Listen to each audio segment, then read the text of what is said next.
Okay. I am here and everything is broken. Oh, all right. I also think ads are going to run in a couple of minutes, if I'm not. We've made some changes. I have made changes and I am not in control. You might have noticed I've got new banners. There's new emotes coming. I'm going to shut this game down a little bit. Thank you. We've made changes. I've been away for a while.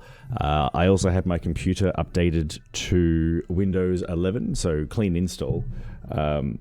And I was very careful to make sure that I'd backed up all my settings and everything for the streaming stuff and whatnot, and restored it all pretty easily and checked, give it a quick check, seemed to work. And then in terms of actually going live, nothing fucking works. The stream deck is effectively... Oh, hang on. Oh, the microphone is working. That's good. Yeah, Stream Deck is basically broken. Ad buttons aren't working. I have flicked ads over to automatic, which we'll see how that goes. We'll see if it's okay. I'm not sure. Yeah, so everything's broken. I'm having to run the stream far more manually than usual, but that's okay. We will make it work. And yeah, it's been a while. I'm very keen to play some of this game. I have not played any of it since I saw the internet last. I'm not going to do the story quest because I'll just get annihilated. Let's go back and just do a little practice fight. Yeah, so I'm back from Italy. That was good. The trip was great. I'll talk about more about that. I then got back from Italy, had one day where I cheated a little bit and had something to keep me going in the morning.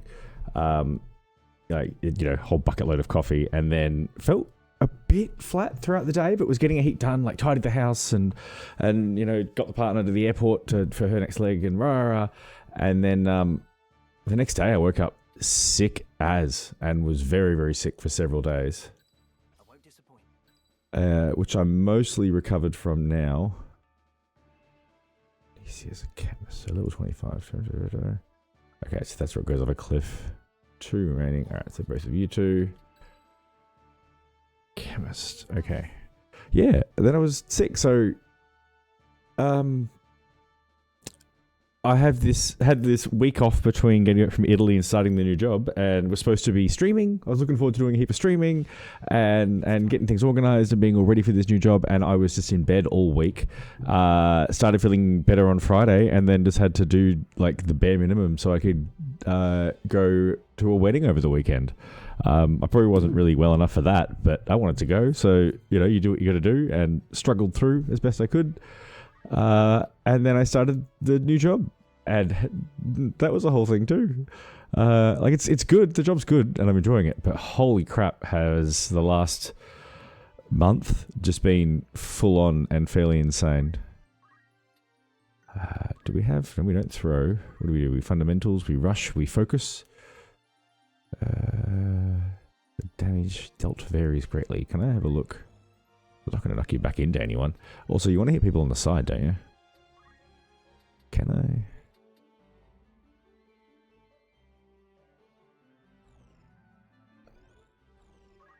Yeah, okay, let's go there. Betty? Hang on. Hang on.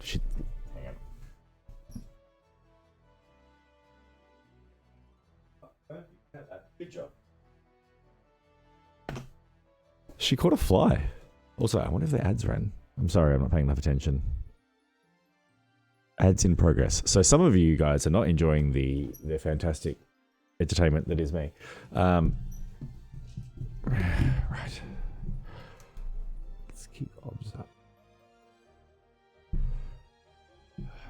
Okay, I was thinking I should move my camera a little bit as well. So let's do that. We're going to slow down a little. Slow it down.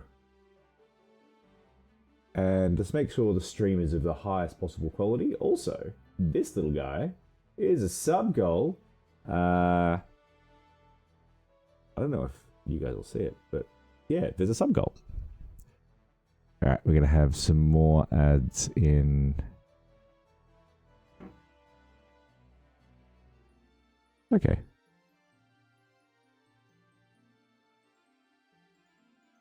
Right. Okay. I think I've got reasonable control of the ads. That's good. It's good. We feel that we're in control. This is important. I'll go back to my stories in a sec. Camera's in a good place. Zagul is in a good place. I kind of want to move it again, but that's okay. I need to make a different source for that. It's the default Twitch one, and it's kind of shit. Okay. What are we doing? We're doing an attack.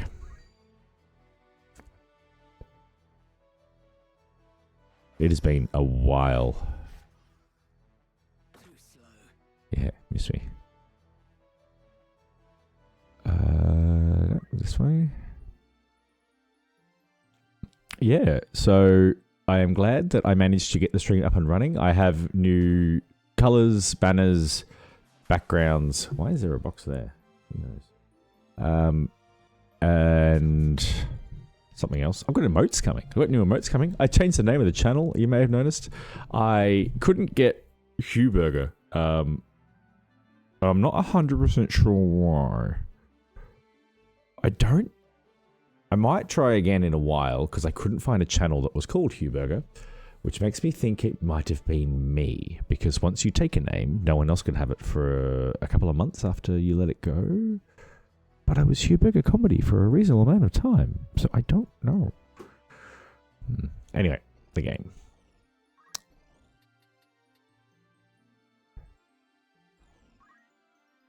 Alright, Ramzo.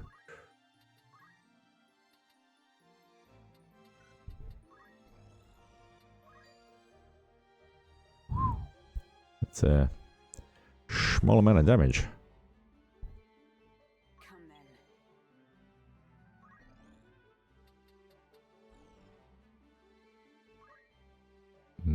Okay. See if I can pop one over the top. Might hit. Yay. What was I saying? Yeah, rebrand. So we've rebranded. The reasoning was simple. I am not doing that much comedy. I am doing Twitch streaming. So to call myself Hugh Burger Comedy is a bit of a misnomer, false advertising. I'm still happy to connect the two. I have videos and audio of myself doing comedy that I'd be happy, well, happy is a strong word, that I could play to you people. That feels like a reward for something. But later we might do that. Yes. Mustadio, what are we doing, bud? What can you do? Okay.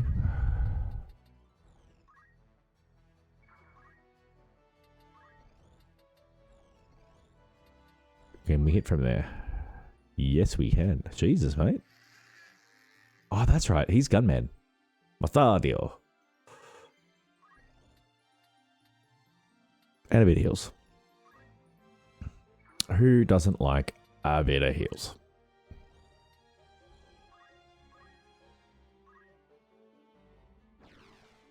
Yeah, so I couldn't have Hugh Burger. I ummed and I ahed and I talked about it with some others, and I came up with one Hugh Burger because it can be read a number of ways. Yeah.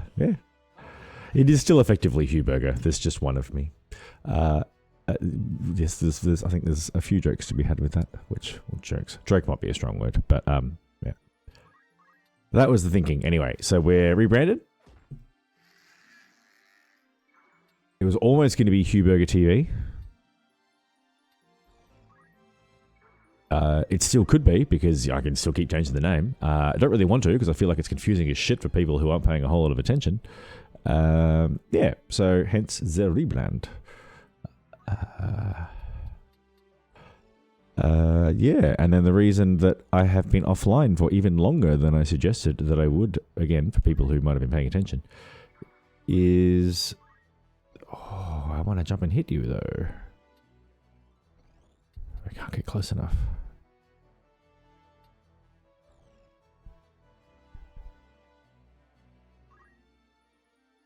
Alright, let's focus our energy.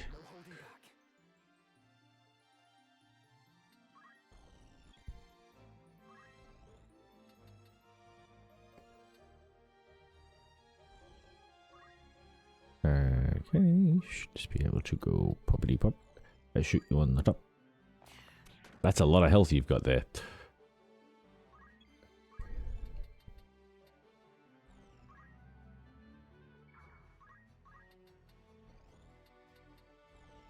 Okay. So, yeah, that's a good chunk of health you'll take off. Thank you. Appreciate that. Good job.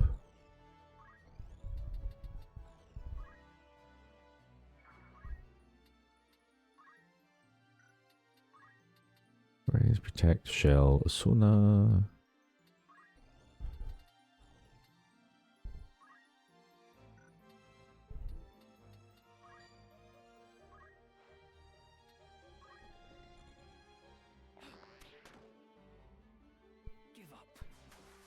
Yeah, so rebranded. That is explained. The reason I have been offline so long, I was in Italy. We can talk about that. That's good. And then was very sick. Then at a wedding, and now I'm here. I am here this evening. For me, anyway. I don't know what time it is for. Well, obviously, you don't know. Other side of the world, it's different times. That's how it works. I'm putting on another stream, a bonus stream, extra stream, tomorrow, about the same time, a little bit earlier, just because it is technically a school night.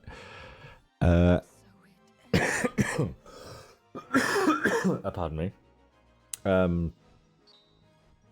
Mostly because the planned days to stream are the Tuesdays, the Fridays, and the Saturdays. However, next weekend, I will not be able to stream the Friday or the Saturday, and I don't think I'm going to be able to add one on Sunday because I am going away again. Ooh. There's someone walking down the driveway, and I can see them, and I kind of looked up. I think they can hear me through the window. Also, because the door is wide open, so you'll be able to hear someone talking. Okay. I just want to... Let's play some game for a sec. So Dragoon, what are we Dragooning for? We learn the abilities by doing this. Horizontal jump, vertical jump, dragon remove. Alright. Don't really care about ignore elevation. Yes. Okay, that explains that. I am following I think I've got some guides lined up, just because I wanted some help.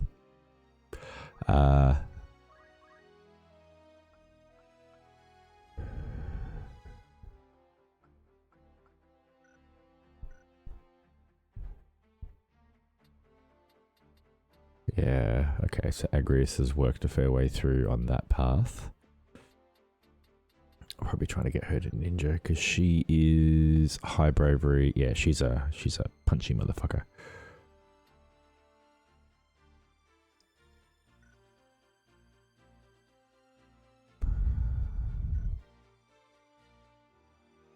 Alright, I should just go back into aggro. So what so we're staying on Archer until level 4. Let's just unlock everything. Yeah. Yeah.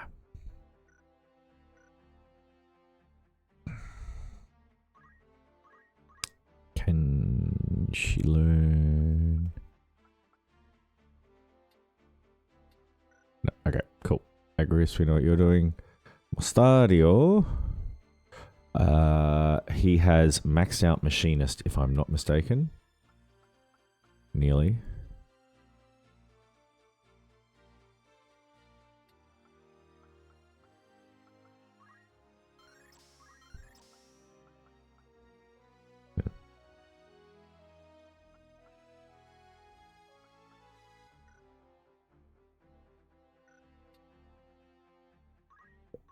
So, okay. Are we waiting for Elixir or...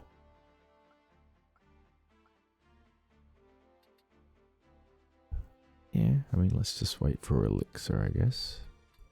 Because this was going to be his next sort of main job to sit in. Bonus kind of healer dude. Okay, Gembert, weren't you typically a...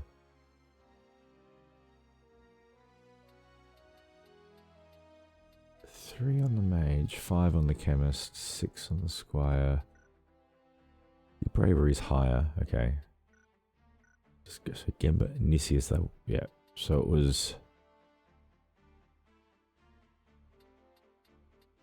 Oh, it's been a while and I've kind of forgotten. Hey, how are you? Welcome. Sorry, I got distracted by the game. Just trying to remember what my characters are. Healer. Punchy guy. Yeah, because Gaston was my mage, I think.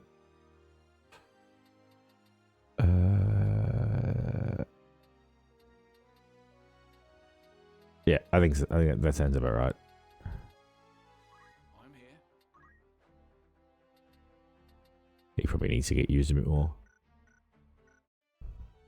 Yes, I am good. I was having panic attacks trying to start the stream, just because I'd done everything from backups and thought the backups had worked, but nothing worked. So I am currently running the stream very manually. The stream deck is basically just completely broken.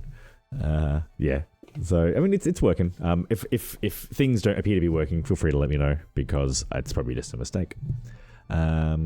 We have a giveaway. We've got channel commands.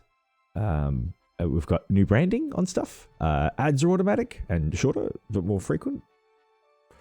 Okay. Let's just see what happens. Yeah. I have been talking. I forgot what I was talking about. Oh god, this is multi-battle as well. Yeah, so new channel name, new branding stuff, emotes incoming. You'd know about that. What was I saying next? Yes, I will be trying to stick to a streaming schedule, but I'm basically away every second week for a while. Every second weekend, sorry. So God knows what's gonna. I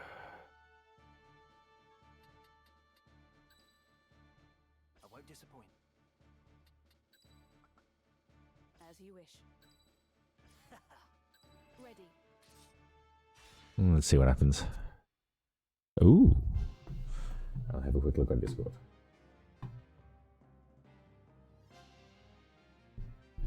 Please, Marak, heed my words. We can leave this place together. Ah. I had to press play. Cute. Good.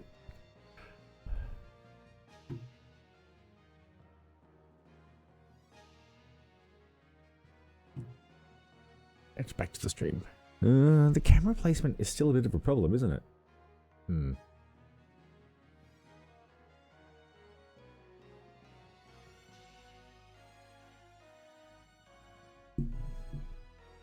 Although I think their text boxes kind of pop up where they will, won't they? Don't they? Can I just... yeah.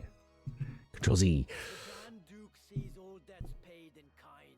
Turn cloaks are set upon by their once friends and hunt. Yeah, yeah, it sounds good. To flee this day is to live such is not. Yes, so the streaming will be patchy through December, really. I'm away this weekend, around the weekend after that, and then away the following weekend and week after that. That's Christmas, and then I should be back for a while. Either way, I'm going to put it into the calendar schedule, streaming schedule. Let's just speed through this. Streaming schedule on Twitch itself, and I'll try and keep that up to date. And then I've also set up a Discord. I did not get a chance to work out how to promote my Discord in chat. I could just generate a link. Anyway, if anyone would like to join the Discord that's not already in the Discord, please let me know in chat, and I'll post a link, and we'll automate that properly. Hopefully by tomorrow. Wait, what are we doing?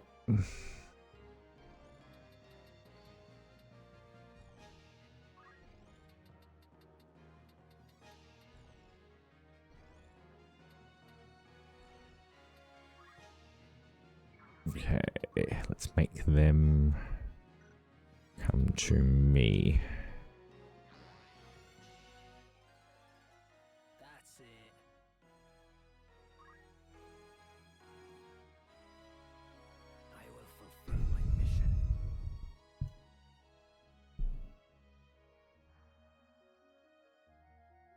Yeah, sounds good. I will need to. It's the number of different things that Twitch sort of needs. You know, banners and backgrounds and hang on, you said it, panels and whatnot. I haven't got my head around completely, but I'm sure some very helpful person has summarized it somewhere that I can have a look at. And it sounds like you've got your head around it as well, so that should work. Don't mind me.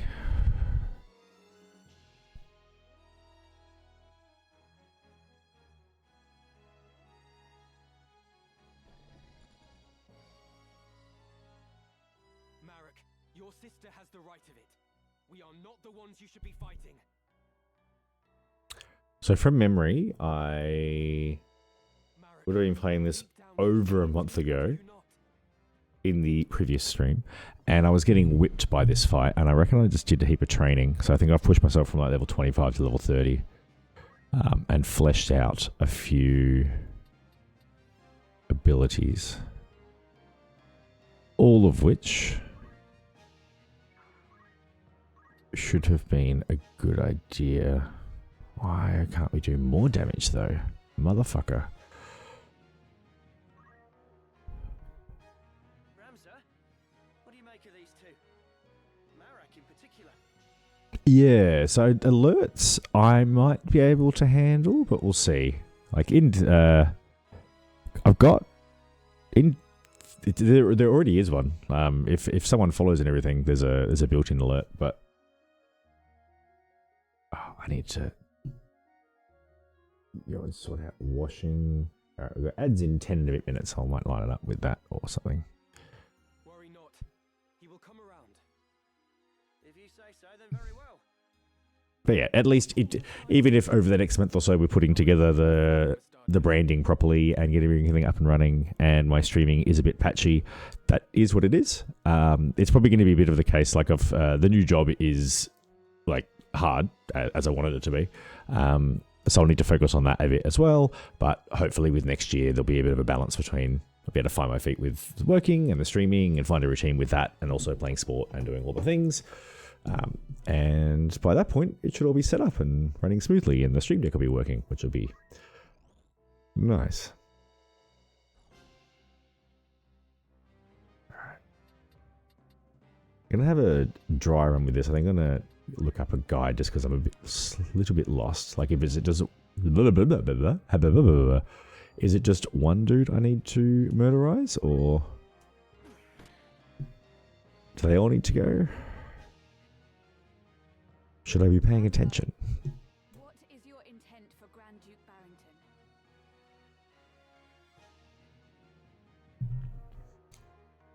My intent for him. I also want to, yeah. I have done so much today. I'm very proud of myself. Yeah, I made that a much more expensive channel point thing.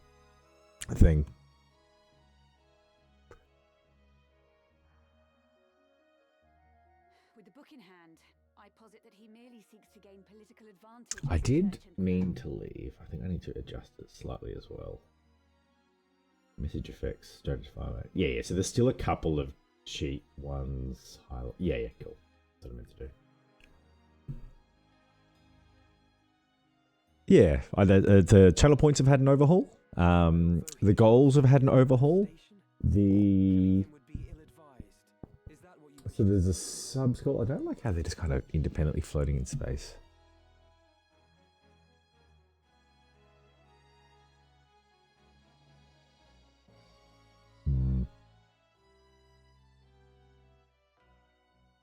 Whoops, don't know what that was.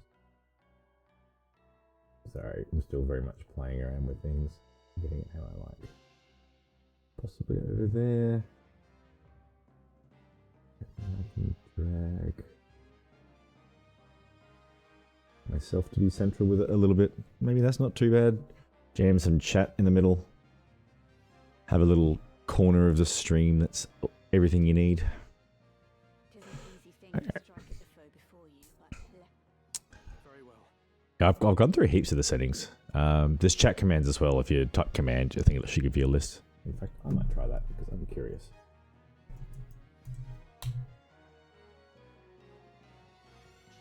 Or it doesn't work.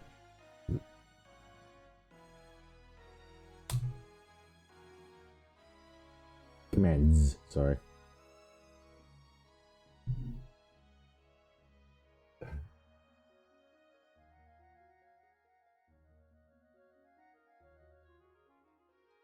And the important one is giveaway. Or the important one in terms of some of the new stuff. I'll chuck that one in. I assume that everyone will see it.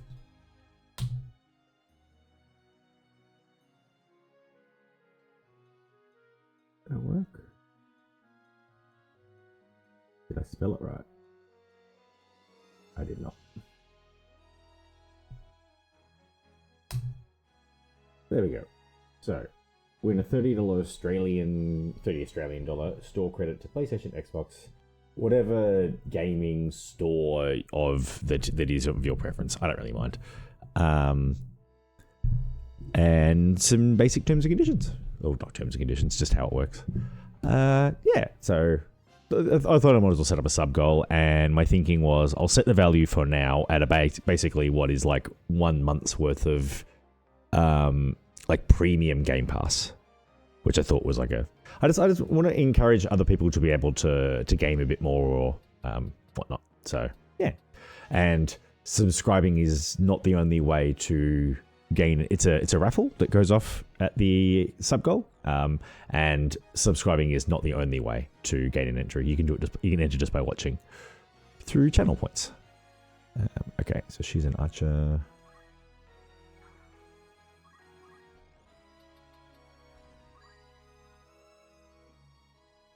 Yeah. This'll learn ya.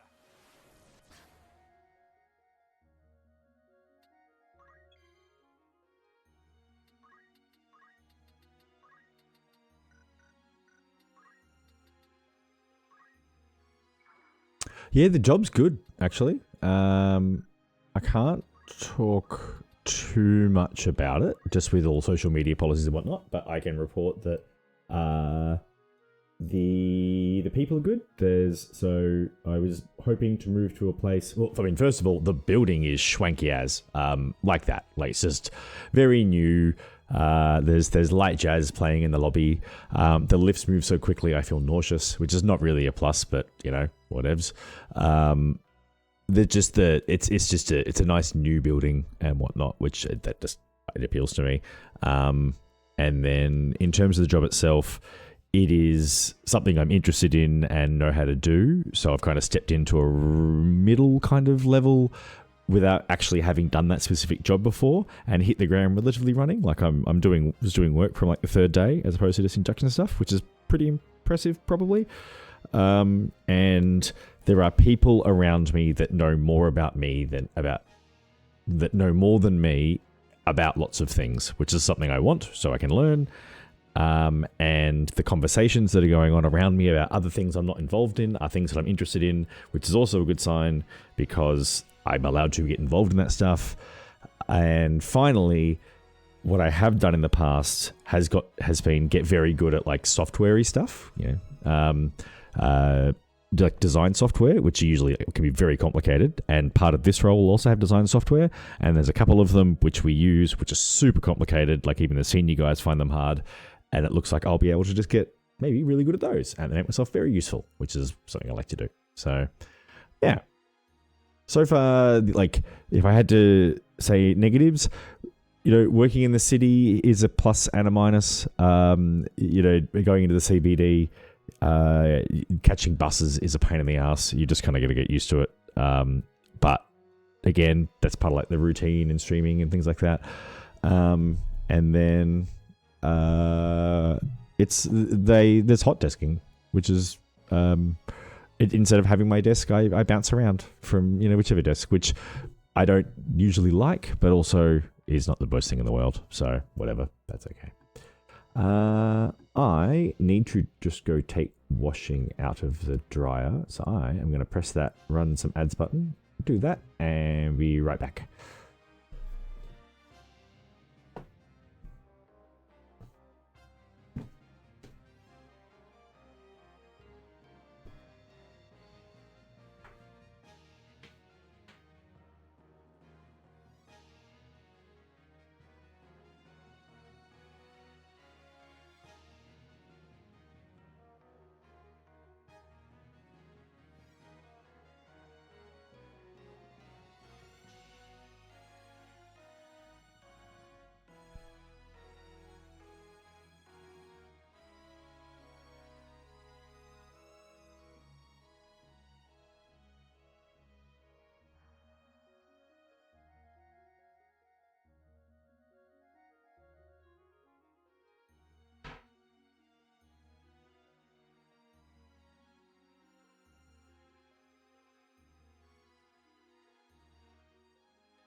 All right, good enough for now. I assume you just go back too. Nice. All right, I'm back. You're back. Everyone's back. Great. Stream. Yep, microphone's working. Sweet. Okay. I feel like I'm getting murdered in this fight, but that's okay.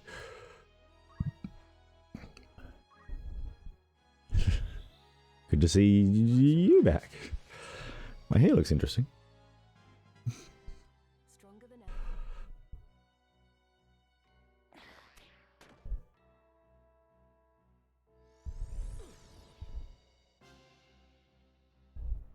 Leave it to me. Yeah, one of the...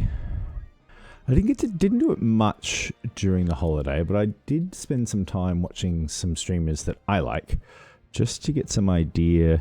Thank you. Just to get some ideas on how to stream and whatnot. And I think that's a small number. I think I'm going to... Well, before, what I was doing was very kind of rigid, roughly 50 minutes of streaming and then like a 3-minute break. Sometimes the breaks went a bit longer depending on what was going on, but I tried to stick to it. But it was resulting in...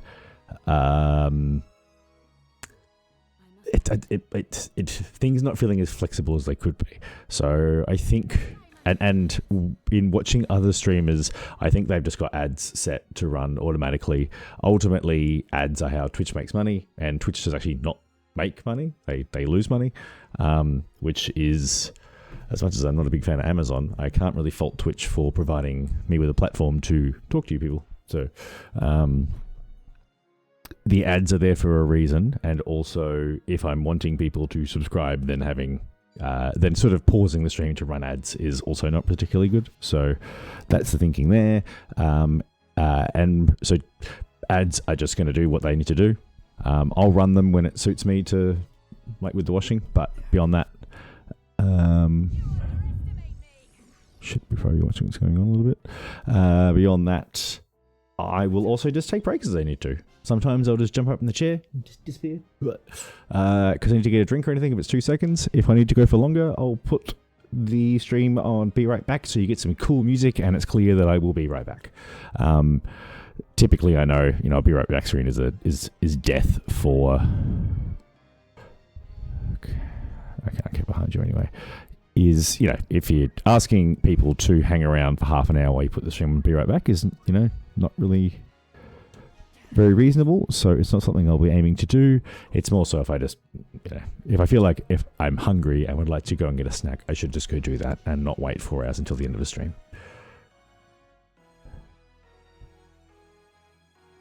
Yeah, I didn't put Be Right Back. I didn't put the Be Right Back screen on then. Hang on. It should be... There you go. Be right back. I did have one. I just didn't use it.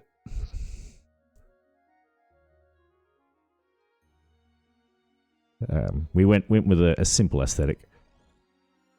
I went.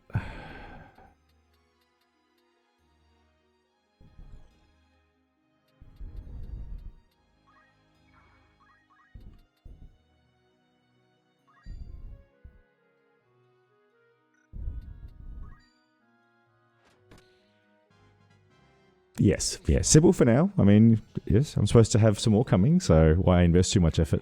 I'm just playing around on Canva, and the issue you have is, so like the yellow stuff I had before was a template that I had modified enough that I felt like it was original.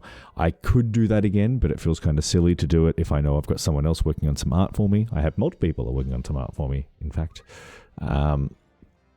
So I would rather let the people who are good at the art do the art in the time that it takes for them to do the art. Maybe. We'll see. I don't need to overdo the burger stuff, I think. So for remotes, definitely. I don't want it to be like burger backgrounds and burger panels and burger everything. I'm thinking for... it's more like a theme, maybe a color or a like I don't know. I think I need to get together like a Pinterest sort of boardy thing, like a what do you call it?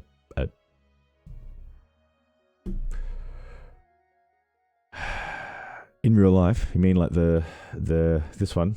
Is it just chatting? Hey, that kind of does work. Holy crap.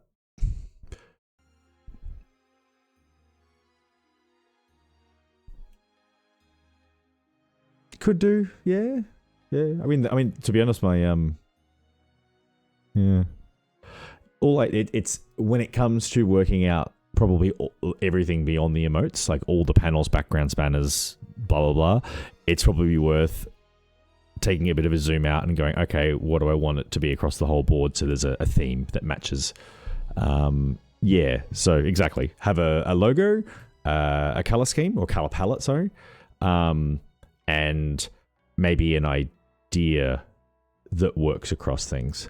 Like I said, I think I can get together a couple of I could just search Twitch backgrounds and go, this is kind of what I'm thinking, but, obviously something different, and then we'll go from there, something like that.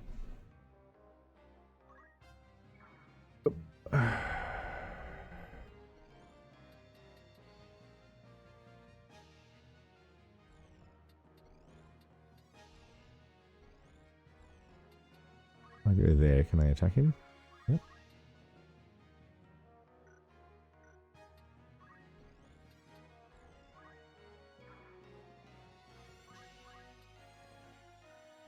Why can't... Is he floating? Is that the...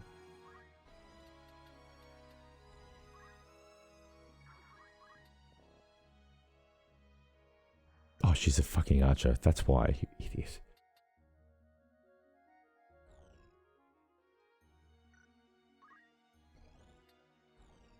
Might be able to hit him from...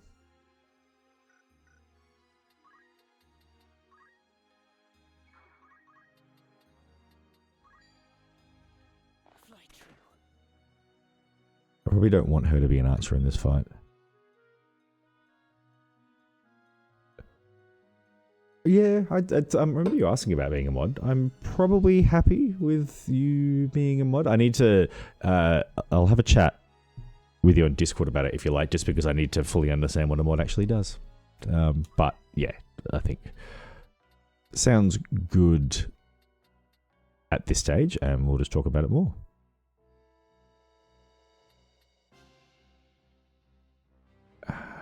Okay, so heal the person.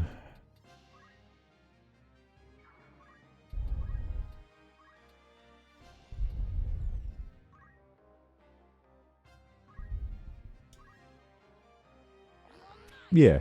No, I appreciate the help you've given me to date, both in preparing art and just some providing a sounding board for the channel and whatnot. So it seems like particularly that you're interested. What you say is true. Well, thank you. I appreciate the feedback. I am trying to generate a space in which people feel welcome and safe is probably a weird word for a Twitch stream, but no, actually it's not. I would like to cultivate a community in which people feel like they can be themselves and whatnot, and whatnot. And then if there's a need for accountability, then I or you or the mods or whatever will deal with that as well. It's not a free for all. But hang on, I can say this better. If a community member were to make an earnest mistake, all that is required is a level of accountability. If someone comes in just to troll, then they get banned. There's no, people can appeal bans. They can apologize. They can say they made a mistake, but it's pretty easy to jump things at the moment. So, but yeah, the point being, I would like this to be a nice sort of chill channel that you can come and watch, and it is a nice... Hang on, you said it. Yeah, there we go. There's someone to get rid of.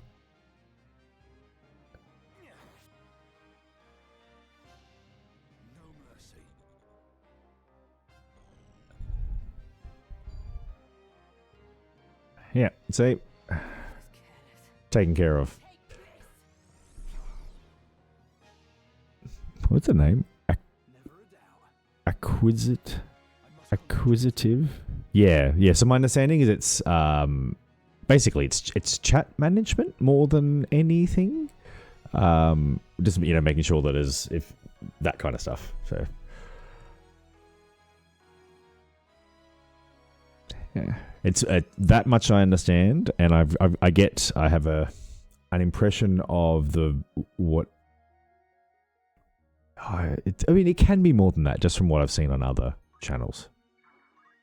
Community management is probably a better way to put it.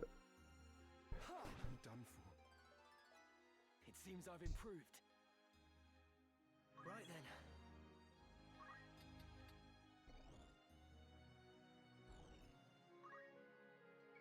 then. Okay.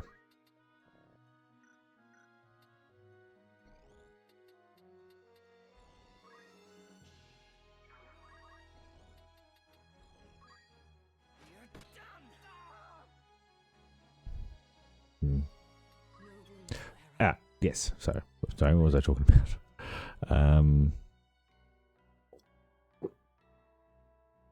Going for 4 hours, and we are how much? Oh, almost an hour in. At least 4 hours, anyway. Okay. Can we?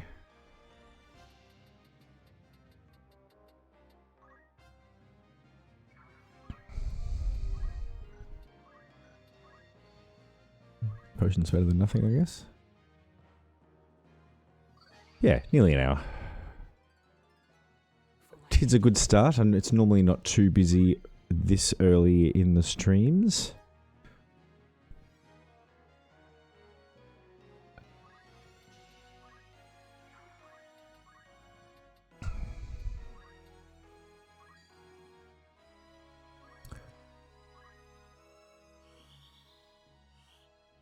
Yeah, so as far as the game's going, I do not think I'm going to win this fight, but I'm just trying to suss out. I think it is a straight up just kill them all. Where am I needed? That's actually, I was thinking, is it worth, see what you think. I was wondering if I put up a longer term poll. I have 4 games in mind. Star Wars Outlaws. Red Dead Redemption, the first one. I've got both. I've never played either, and they've just remastered the first one for PS5, so that would be a relatively good experience. Or Dispatch, or Silksong. They are 4 games that I'm very, very keen to play. I've got the first 2. I've got no problem buying. I'm gonna get the other 2 at some point.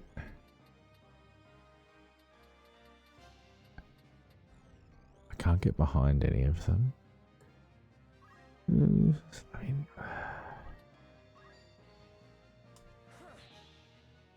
Yes, they are cool games. And I mean, ultimately, I could put a poll up and see what people think. I may not get many or any votes, and really, it is up to me what I would like to play. I was just, it's more a case of if I chucked up a poll and there was a lot of interest in one game over another, I would take that as a let's do that one then, because I am interested in pretty much all of them. Okay, Mustadio.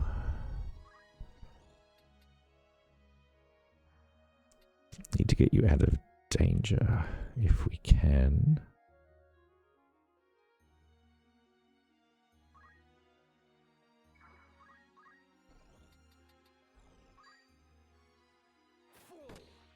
The amount of health these guys have got is insane.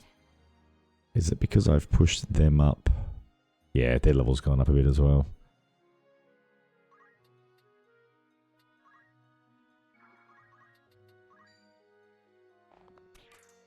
Yeah, I knew that was going to happen. Oh, okay. Standing next to him was a bad idea then. Here I go. Shit.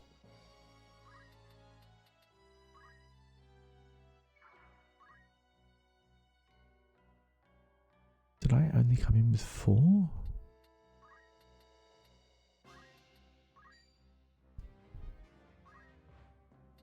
take care of this.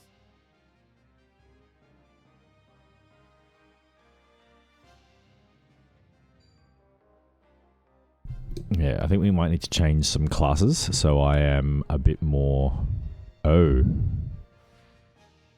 Gambit dropped and I didn't even fucking notice.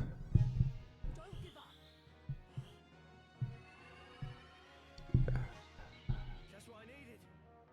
mean, that in and of itself is unacceptable. I'm not prepared to lose my character.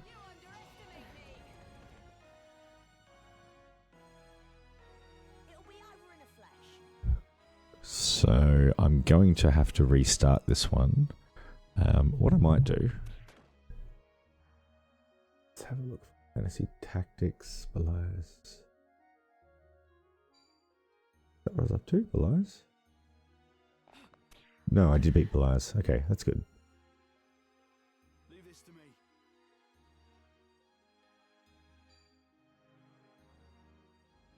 Ooh, I've got 2 walkthroughs. That's never a good thing. Come on.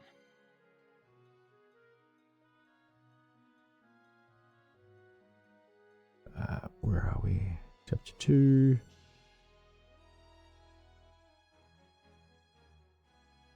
I think it's battle at Lionel Castle. Or was it the one before?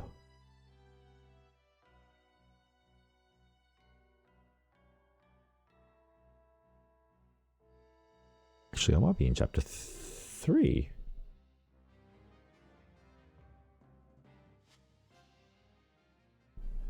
Rio Van's Castle Gate.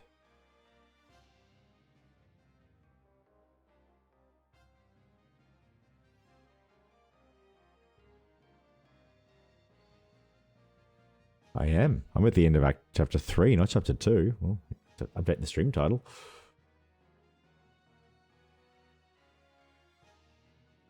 Yep, okay. Castle Gate.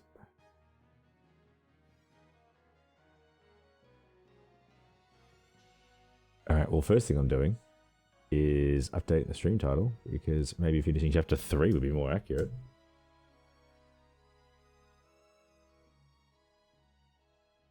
Let's turn off that and that. And most of... Yeah, let's leave session and pre-roll information on. Thank you. Okay, enemies. Whoa. Thank you for scrolling up immediately. The second I tried to highlight things so I could read it better. 1 Marak, Netherseer, 3 Knights, 3 Archers, recommended monks or ninjas, Agrius, the Geomancer, and Black Mages.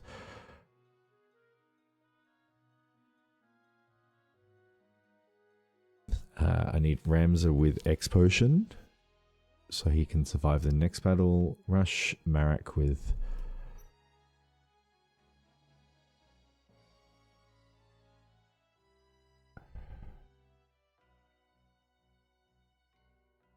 Okay, that's not particularly helpful. So IGN, rush the special dude to take him out of the battle, but note this will remove our special dude as well. Fair enough. Midway through, start hitting for high ground before archers do too much damage. Yeah, thank you.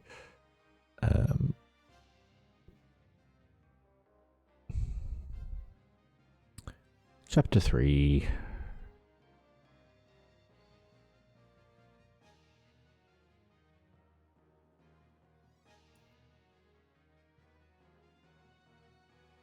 Right. I might need to go do more grinding, potentially. The other thing I was thinking of, so you raise a good point, Audrey, which is how much time I want to... Oh, she'll be back. In fact, I might also be back. I want to rustle myself up a more special drink. And maybe just put some pants on because it's starting to get a little bit chilly. So I'm gonna see what running 3 minutes of ads does. Sorry, there's been a lot of ads this stream. I do apologize. I'm getting a feel for this new thing. I'm gonna stop talking about ads. I'll be right back. Hang on, I have to do the thing manually. Be right back.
Okay. Yes, things are working.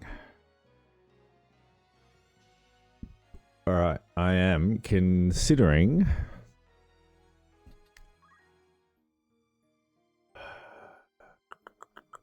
Mid-battle, pre-battle, Castlegate, world map. The 12th of the 6th, that's today. Okay. Not a decision I take particularly lightly, but I am thinking about dropping the difficulty. Because if I go to... All right.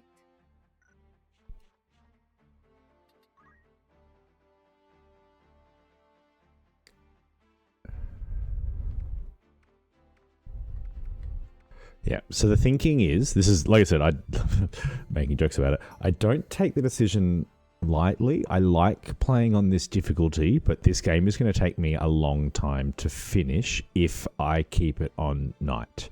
In the interest of, I don't have that much time I can stream each week. Like, if I was streaming full-time every day, who cares? 8 hours a day is plenty of time. You'll make progress, whatever.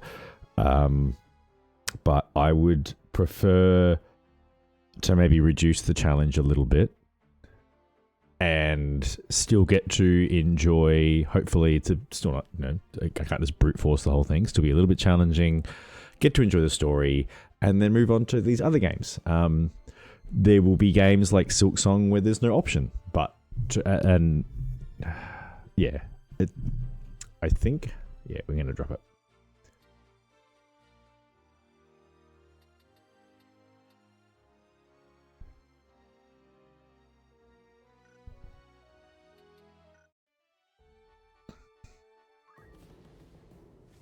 Oh, hang on.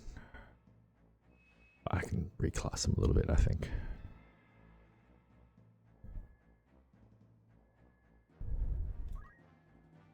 Okay, so Agrius.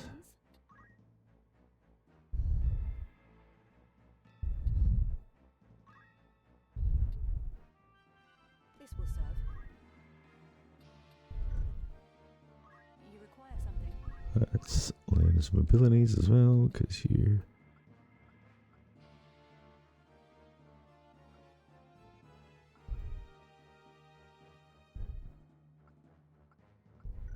Wait, does she have an ability?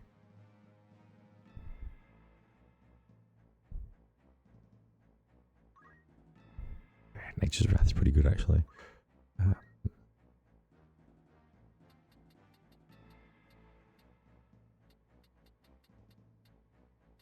It's Chakra and it's Shockwave is pretty good, and obviously Revive. So let's leave her for the moment. Okay, yep, he can stay. Ramza needed.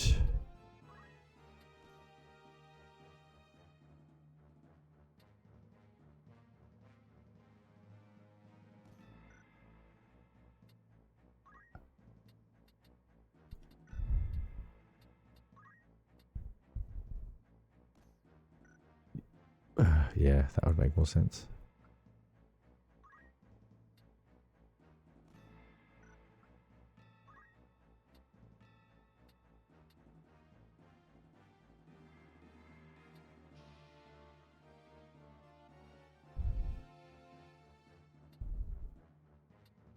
None of these are really useful.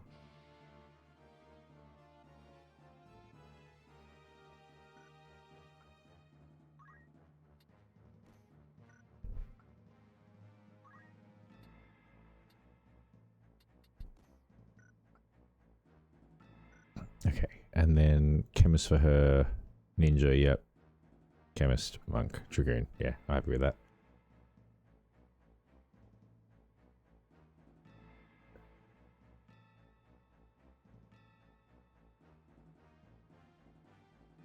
Interesting, it's got pre-rolls off for an hour.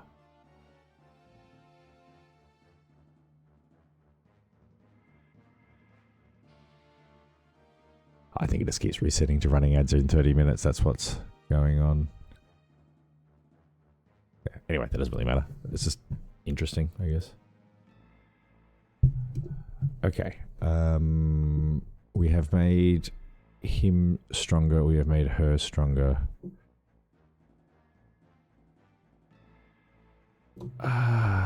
The one thing I did think is that he could potentially... Didn't he have an ability he can learn? That.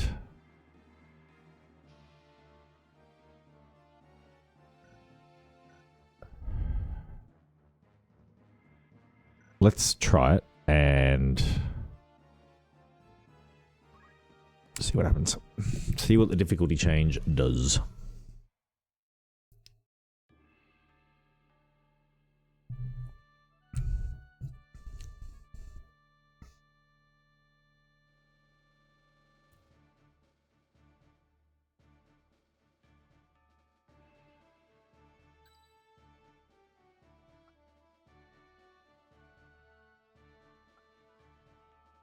As you wish.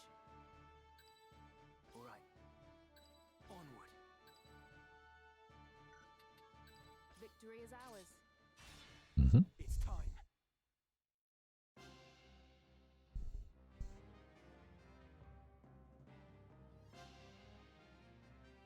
Please, Marak, heed my words. We can leave this place together. For press square. Let's actually watch this, I think. Death is the price for disloyalty. You know this as well as I. The Grand Duke sees all debts paid. I might want to... Turncloaks are set upon by their once friends. I don't know how to do this. Relentlessly. Zoom out the camera slightly. Flee this day. Maybe, perhaps. Those that remain in fear. Ever I think so. wondering when the knife will find its mark. If I zoom it out a lot. Such is not a life. That was not out. And nor should you. Okay, that's out as it goes. I know. Finish Yeah. one last You can actually see the shirt now. That's good. Duke will release us both from his service. He swore as much. If I'm doing that, I can make myself bigger. Rafa, once I have slain the heretic, you and I are free. Barrington swore it on what? His honor? The man lies, and we both know it. Believe him now, and you will spend the rest of your days as his assassin, as his tool. I believe the Grand Duke. I must. There is no other way. I will kill that man and take the scriptures from his corpse, and then his grace will cut our chains.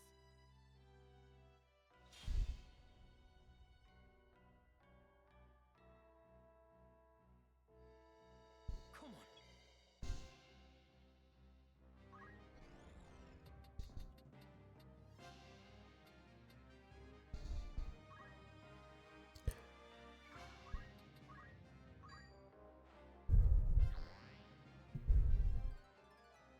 Now I'll show you. Leave it to me. Didn't quite mean to do that, but that's okay. I will fulfill my mission. Come then.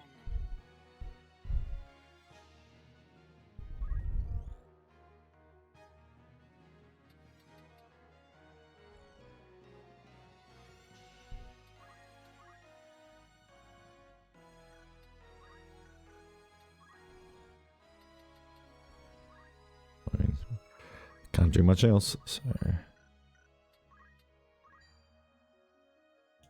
Please. Oh.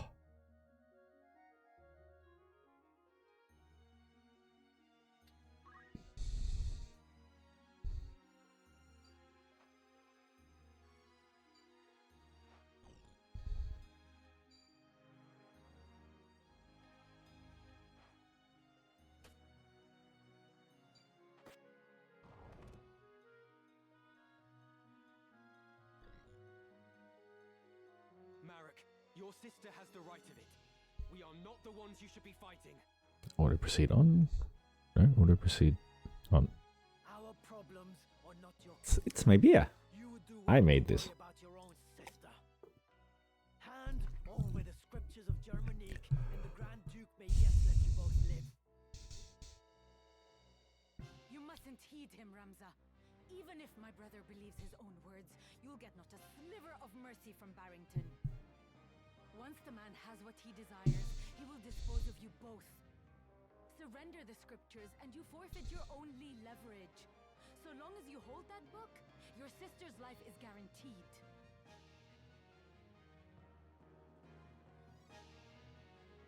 Marek, deep down you see it too, do you not?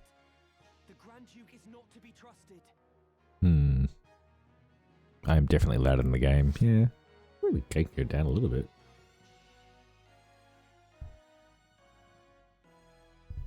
I reckon. How come it's not? You know nothing of our plight. Nothing. We have not the privilege of choice. We cannot simply choose to be free. You cannot begin to comprehend our struggle. No matter our orders, we must surrender to our master's will. You're wrong, Marak. We are not bound as you believe. 'Tis fear that stays you, a fear that Barrington himself planted. Unless you find the courage to defy the man, forever will you cower in his shadow. Surely you do not wish this. And I, for one, refuse to suffer it any longer. But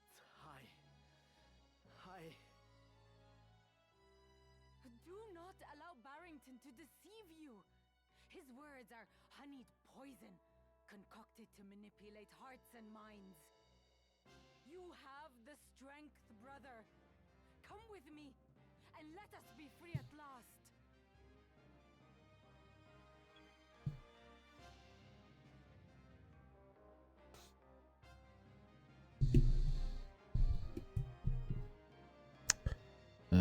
Okay, so I want to try and take down this guy as quickly as possible.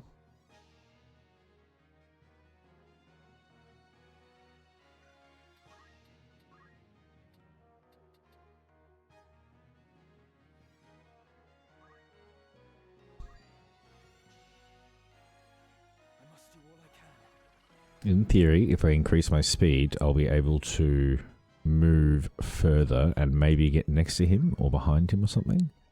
That didn't do the thing I thought it would. Speed is how often you have a turn. I mean, that might still be.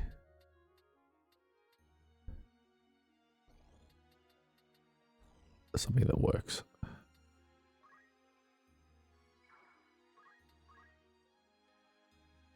Ramsar, what do you make of these two? Marak in particular. Worry not. He will come around. Of this I am certain. If you say so, then very well. I'll do my best not to kill him. Of all the times to jape. You are a droll fellow, Mustadia. Right then.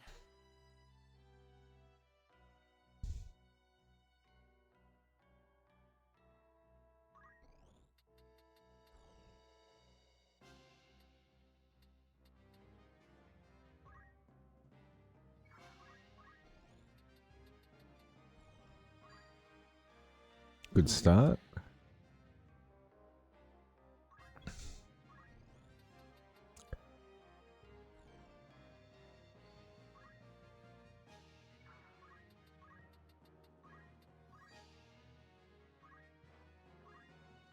Let's get some protection in place. Okay, so far it seems like maybe this will work. I've done well.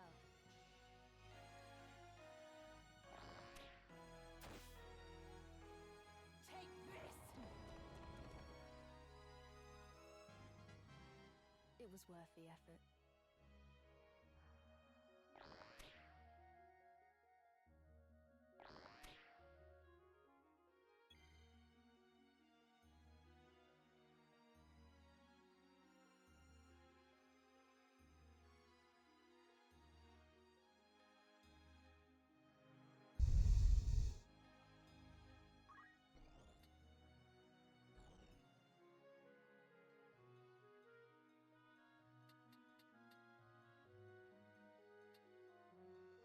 Confused as to why.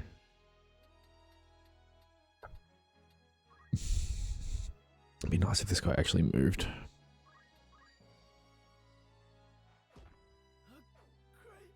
Yeah, okay. The difficulty change might have done the trick. Twice fought and twice defeated. I am no match for this one. Don't you dare run, Marak! I have not finished!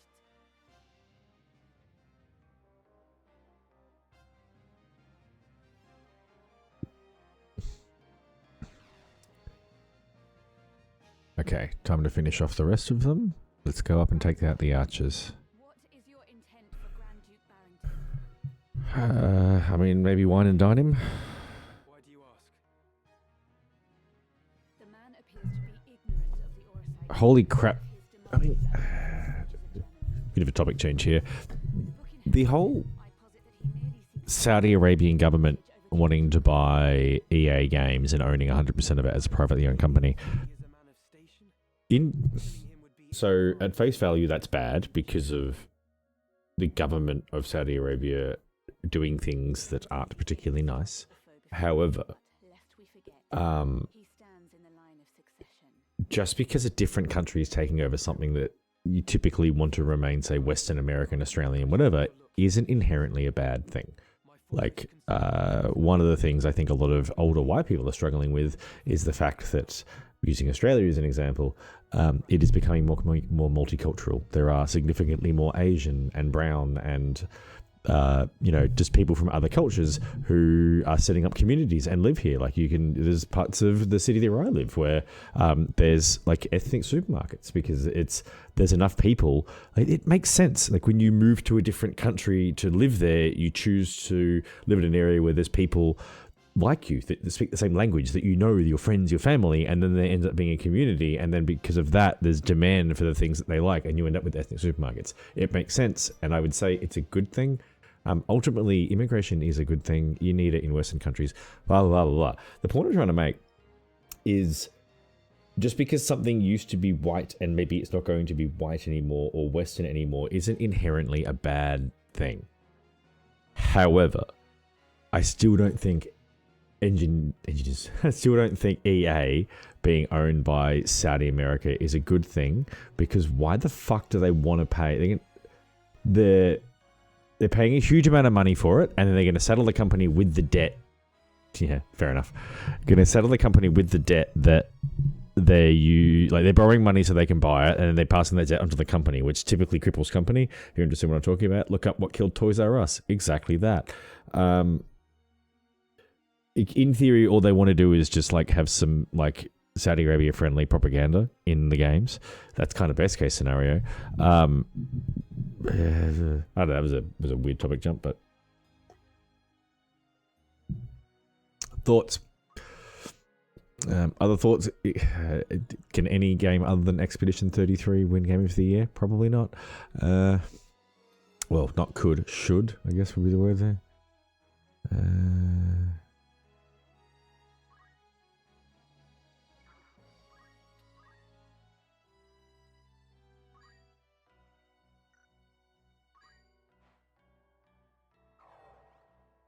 Nice. I must concentrate.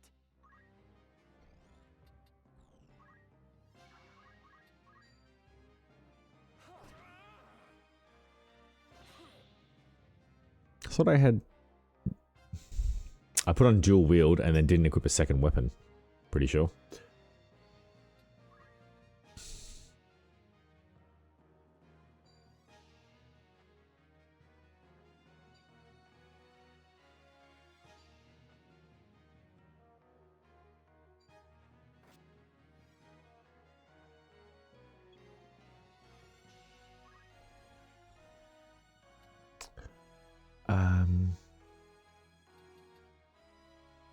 You gotta go the long way, man. That kind of sucks.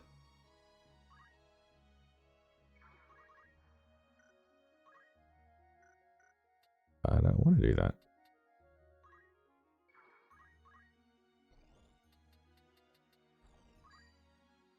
Better than nothing. Makes perfect. It's So the problem I have is I want to talk about many things, and my brain just keeps fritzing and just grabbing one random thing. So we have covered off why I was not streaming for so goddamn long. That was Italy and then getting very, very sick. Also, that I have started a new job. We have covered off that there is some rebranding going on. Watch this space, and I hope you look forward to the improvements.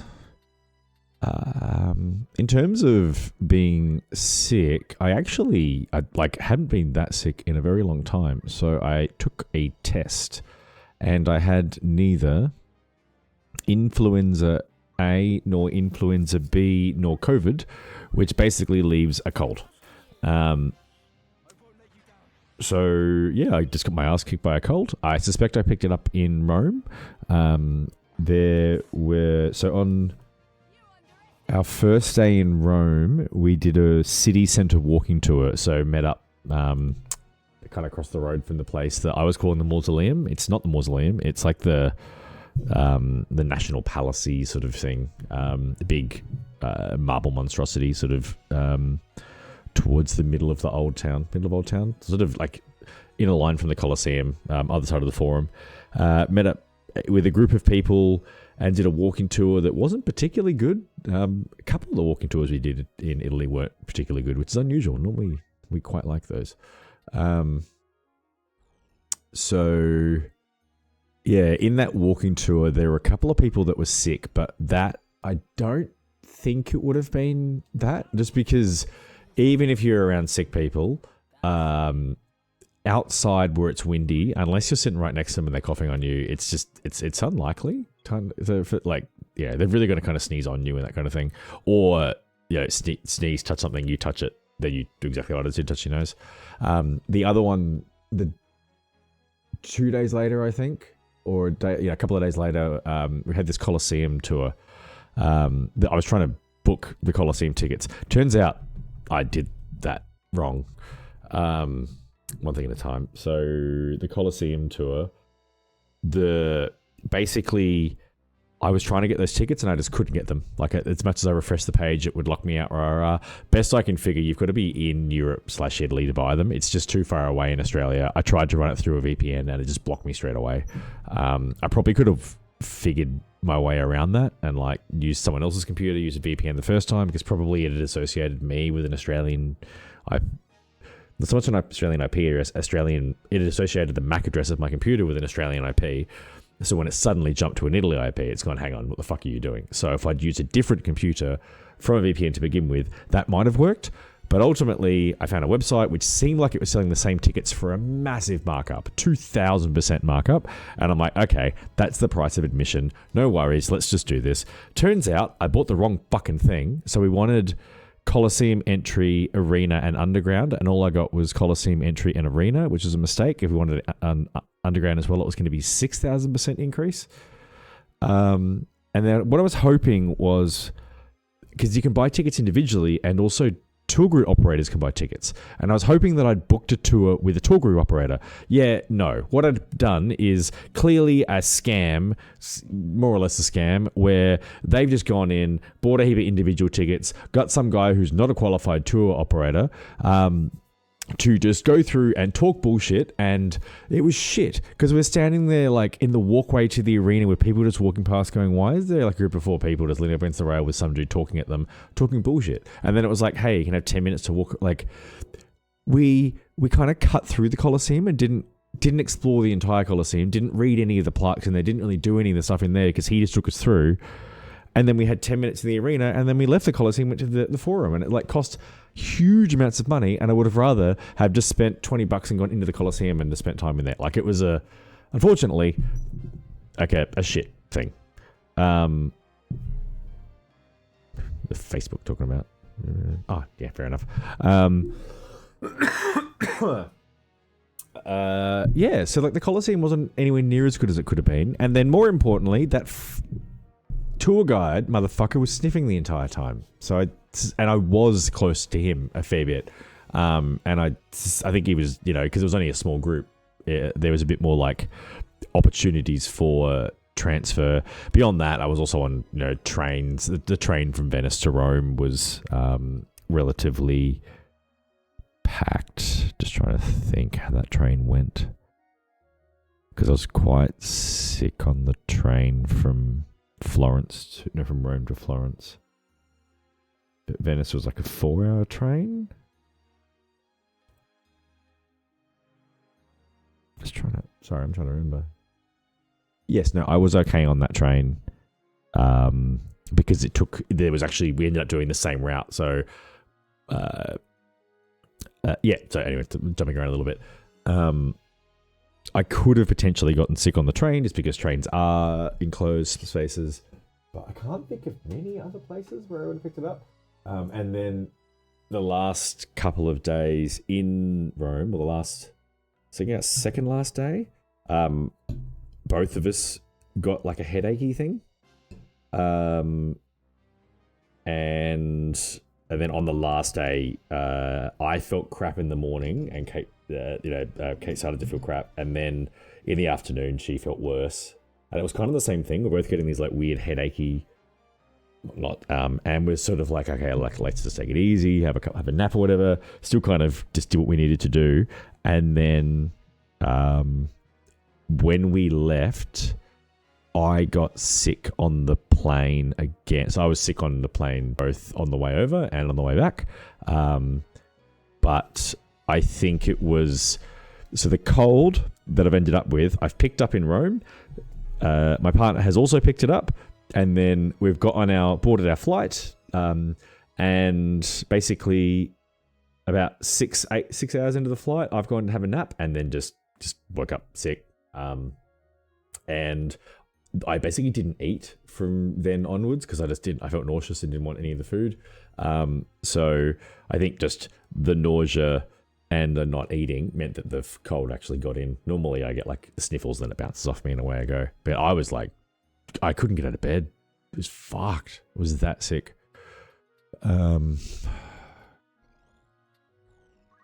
So yeah, and I was considering...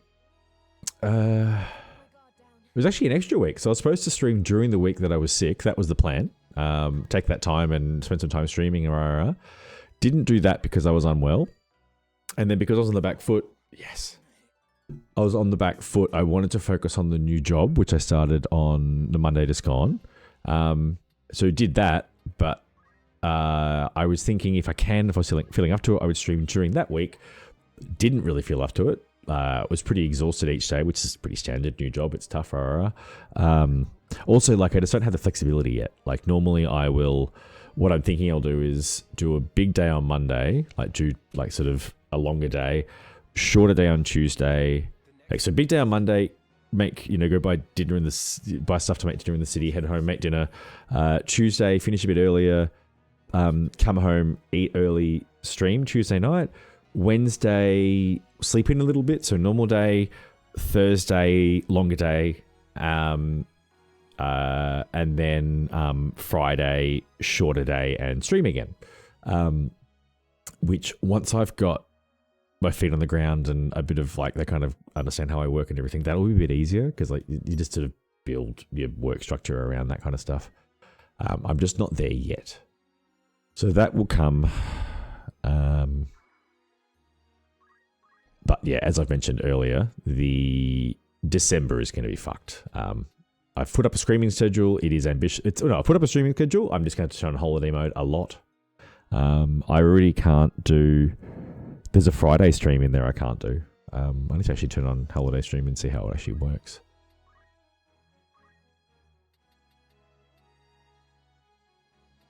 I just can't get any of them.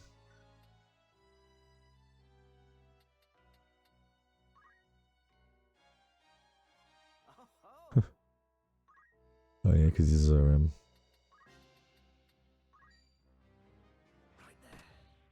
it's better off doing damage than not. So yeah, I think that was good.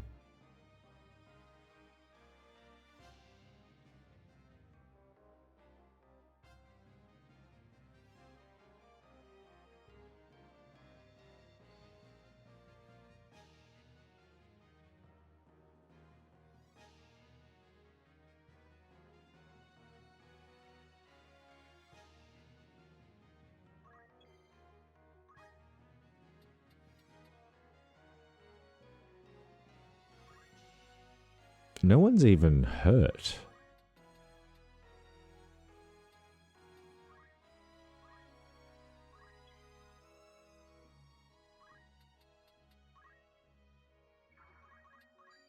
It's over.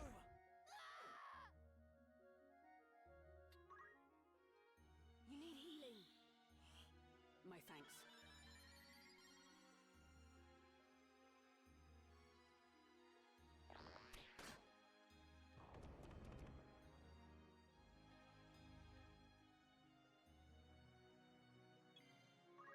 Okay. Did she just... Oh, I turned to stone. Holy shit.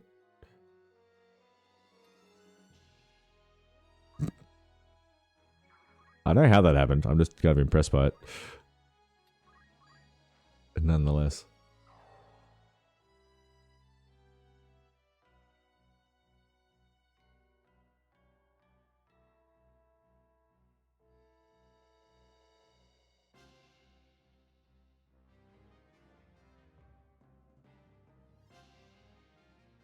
Alright, trying to line up the ads and the pre-roll falling away. I must concentrate. That's what that bit of distractionness was.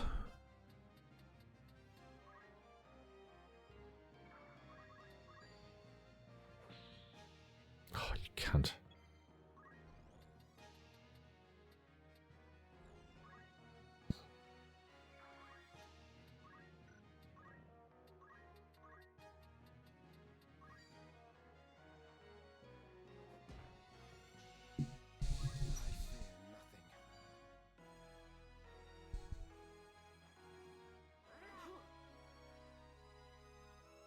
My turn.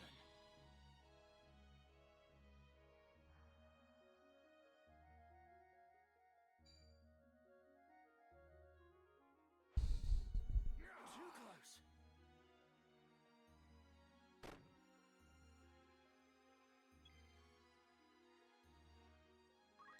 Alright, Sadio. Yeah, let's go to there and hopefully that'll let you shoot Lucky me. him. Oh, and nearly kill him, but not quite.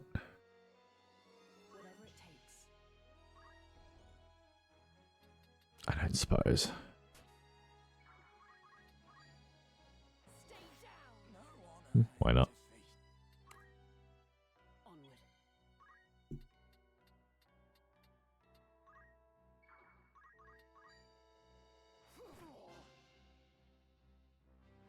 Come on.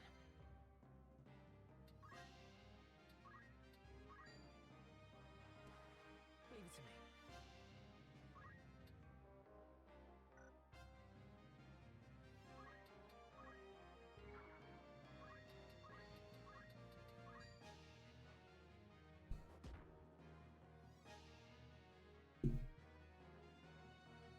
Yes. So putting this on easy might have now made it too easy because I didn't really take damage in that fight somehow. That's quite funny. Finally got up there, Masadio. Good job. And you can't attack him. Nice. Here I go.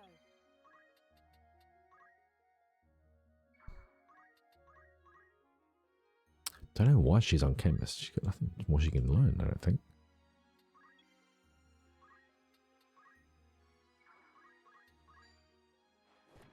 I let my guard down. Okay, well we got through that fight relatively easy, very easily.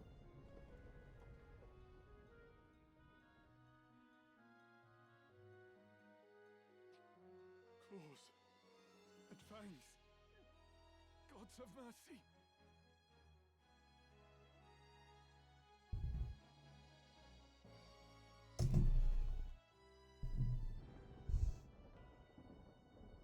Pray let them be safe. Alma and Rafa too.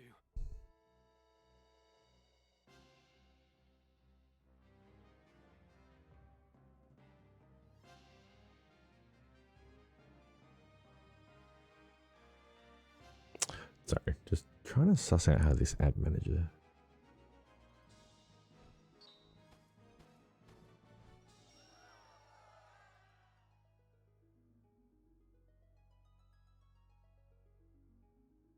Elven cloak looks good.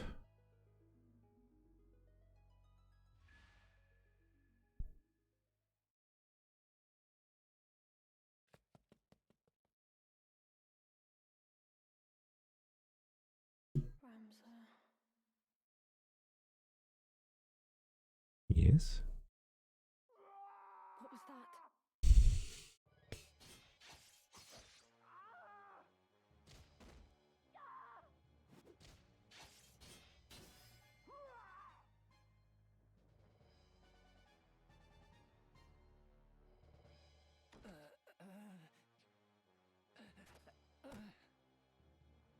Your wounds. What did this to you?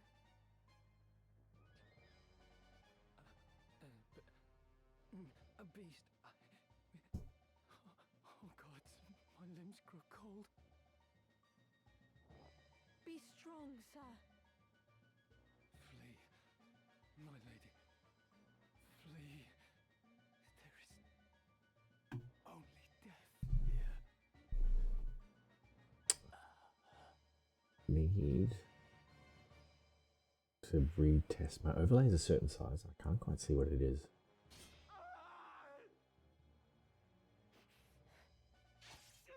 Sorry for the camera size bouncing around so much.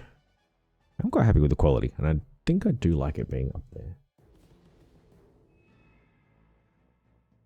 Wrong side. What's on this side? Yeah.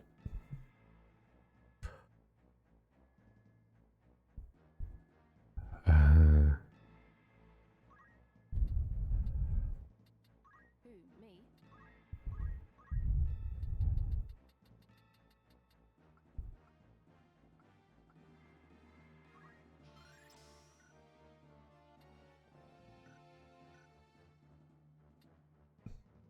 Okay.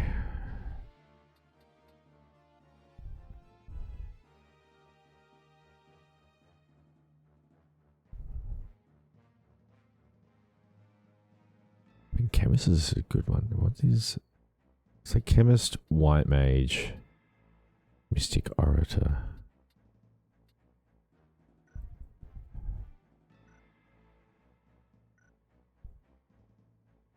What do you want? I think I'm happy to switch her to white mage. Let's just see what the ability situation is. Yeah. Okay. I like it. Who, me?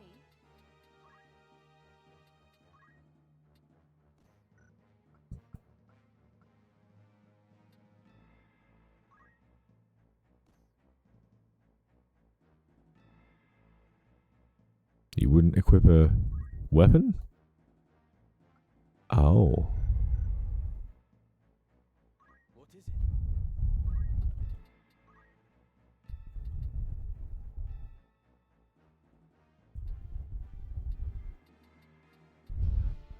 I mean, I guess. Yeah, sure.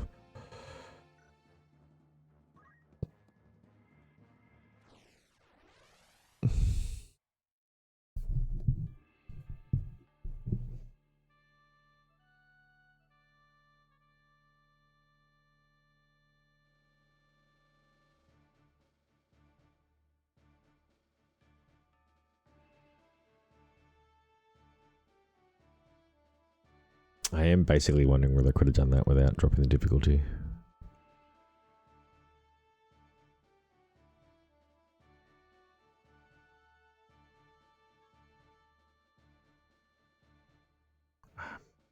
Can I be annoying and Ever ready. My turn, is it? Onward. Ready. Alright, let's just let this start. I'll create a manual save so I can come back to this. I might. Fuck's sake.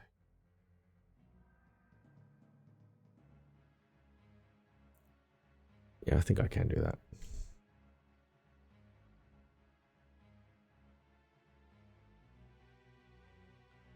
I've been waiting for you. Draw your sword, Ramsar. Not in the mood.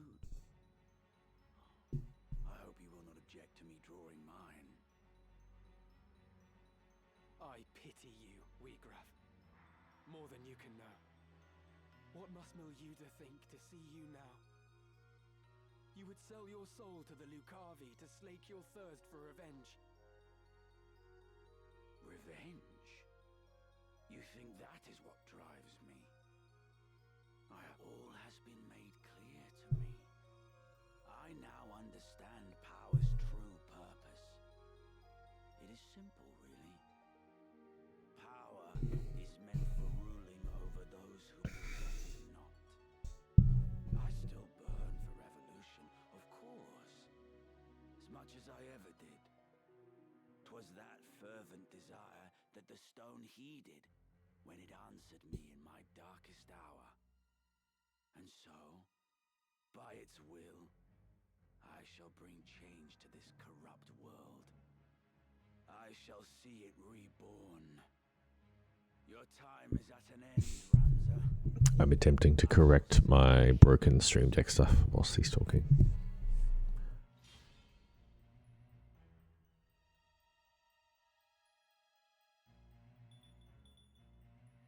Okay, kill that dude. Gotcha. I must concentrate.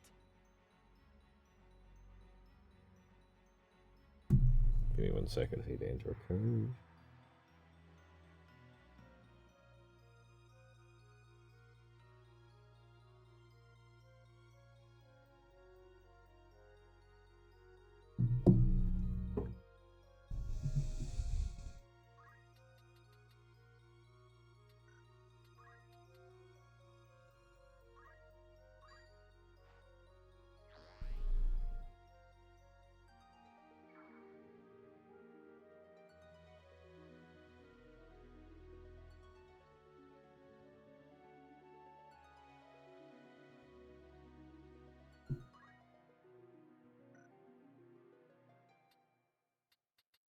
Now then.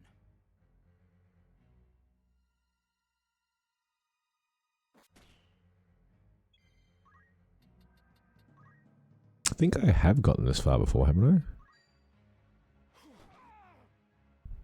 You won't mess me.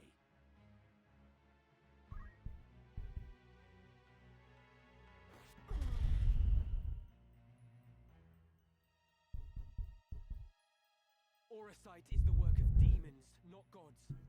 The Zodiac Graves, they're unholy nights. ID. Client ID I've got now.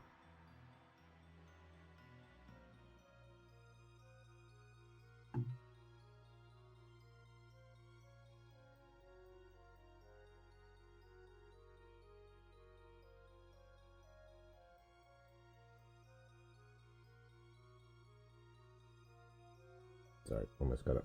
Yeah, put that in. Next. Access.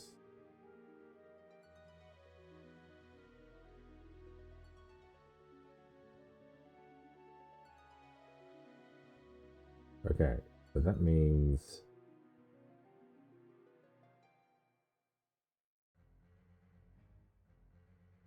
that Spotify is now connected. I'm supposed to Stream Deck on.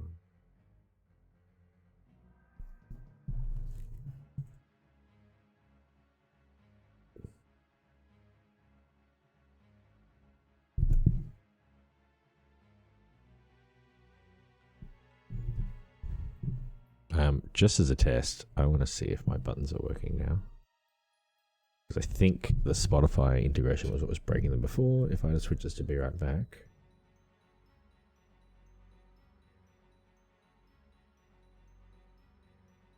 Okay, so something's not working with the... I don't think I can activate it from here, can I?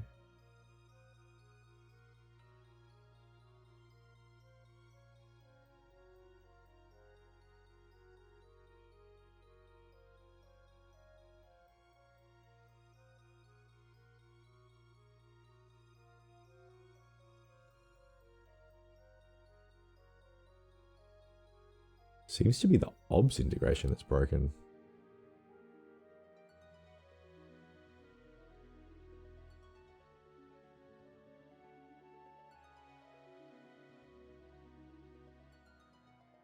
Sorry, I'll actually do something in 2 seconds.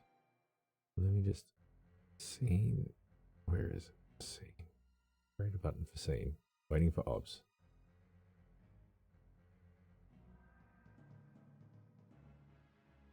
Yeah. You are not linked, are you?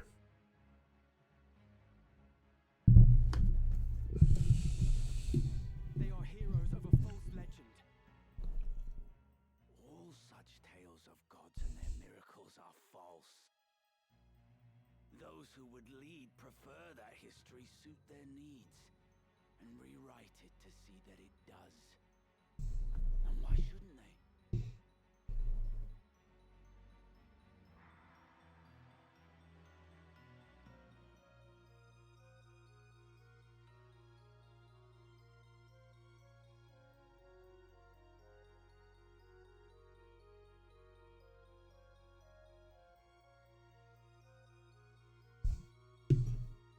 The masses yearn for gods. They do not aspire to greatness, but rather mire themselves in their petty strifes, shackles on the feet of man.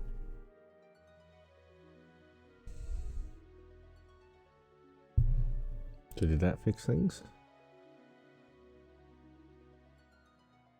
Doesn't look like it, no.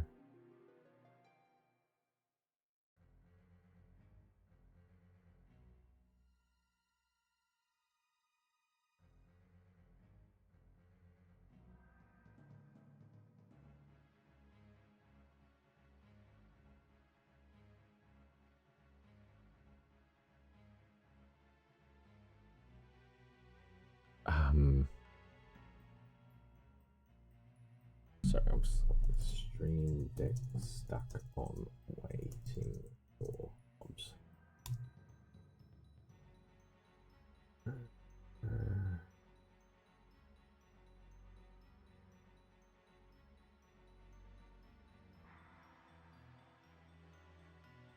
This is probably an after fix. I have to just reinstall the plugin. Fair enough. Their leaders give them no more than that for which How are we running for ads at this point in time? history's oldest and most oft Ads start in 3 minutes.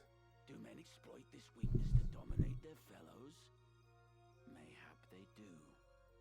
But they succeed only because the people are eager to know such dominion. Gods are only illusions born of man's fear. It is they who see the charade for what it is and join in the pageantry nonetheless who are to blame. And you? You did not conquer your fear. You turned to the aura site to find your miracle. It is because I am weak, because I fear that I turned to the gods. And in doing so, I learned that there are no gods. In their place, those you name demons heeded my call. Human and imperfect though I remain, I now possess might enough to reshape the world. What of you, Ramza? Can you claim to be free of weakness and fear? No, but I endeavor to be so. No amount of endeavoring will grant you true power. Or do you presume your Baal blood allows you to conquer your failings? No matter. We shall soon see who is the weak and who is the strong. Come on. Can I heal?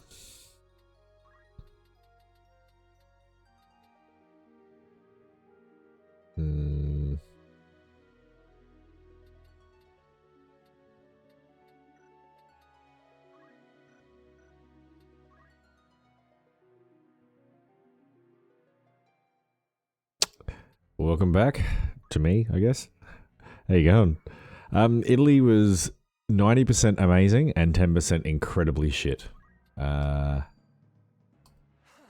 I'm more than happy to run you through that, though I might just take a short break before I do. There's ads coming up in just a minute, so I might put it on Be Right Back if that's cool, and catch up in like a few minutes and I'll tell you some stories.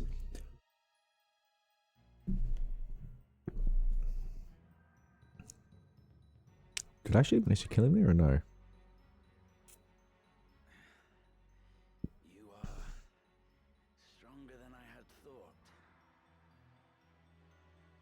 Hold that thought, mate. All right. I think my buttons still aren't working. Yeah.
Hello? Okay.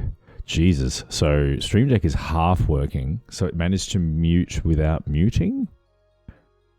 Yikes, that's a concern. Anyway, you there? Sorry, I was gone for a bit longer than I said. I just thought, I didn't take care of everything. I need beer. One sec.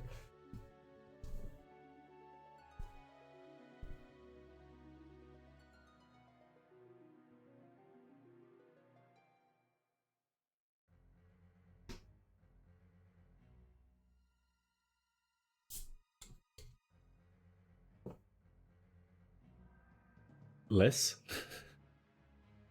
Oh, hang on. Let's go as opposed to less Oge. Easy.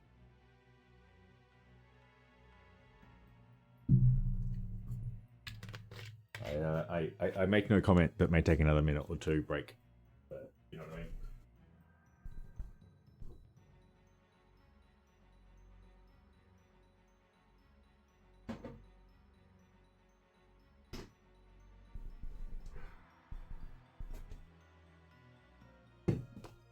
Not right now, but yeah, soon-ish. Okay, we're more comfortable. We're good. Okay. Did I beat this guy?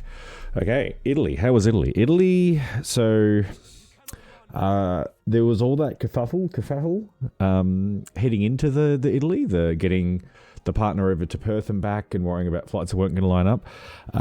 There was also making sure that everything, like all the packing and all the lists and the castle did collapse. I saw that castle. Getting everything organized and all the panicking I had been doing about, you know, what if this is late or that doesn't line up, everything went perfectly. I had everything done. I had spare time. Flights were on time. Everything was fine. Got to the airport with, you know, an extra hour. Went cruised, so because we had business class tickets, you go straight to the front of the queue to check in, straight to the front of the queue for security. You go into international security, scan your passport, and then instead of that snail queue, you go to your own individual queue for international security, like the one where they check your water bottles. Like there's this group of probably 50, 100 people all like jammed up on the snail trail, like just, you know, going through. And then there's a whole other queue and machine and set of staff which are doing nothing, just waiting for someone to rock up. And then this other couple in front of us rocked up. They went theirs through. We put ours through, whilst these other people are just like, what the fuck?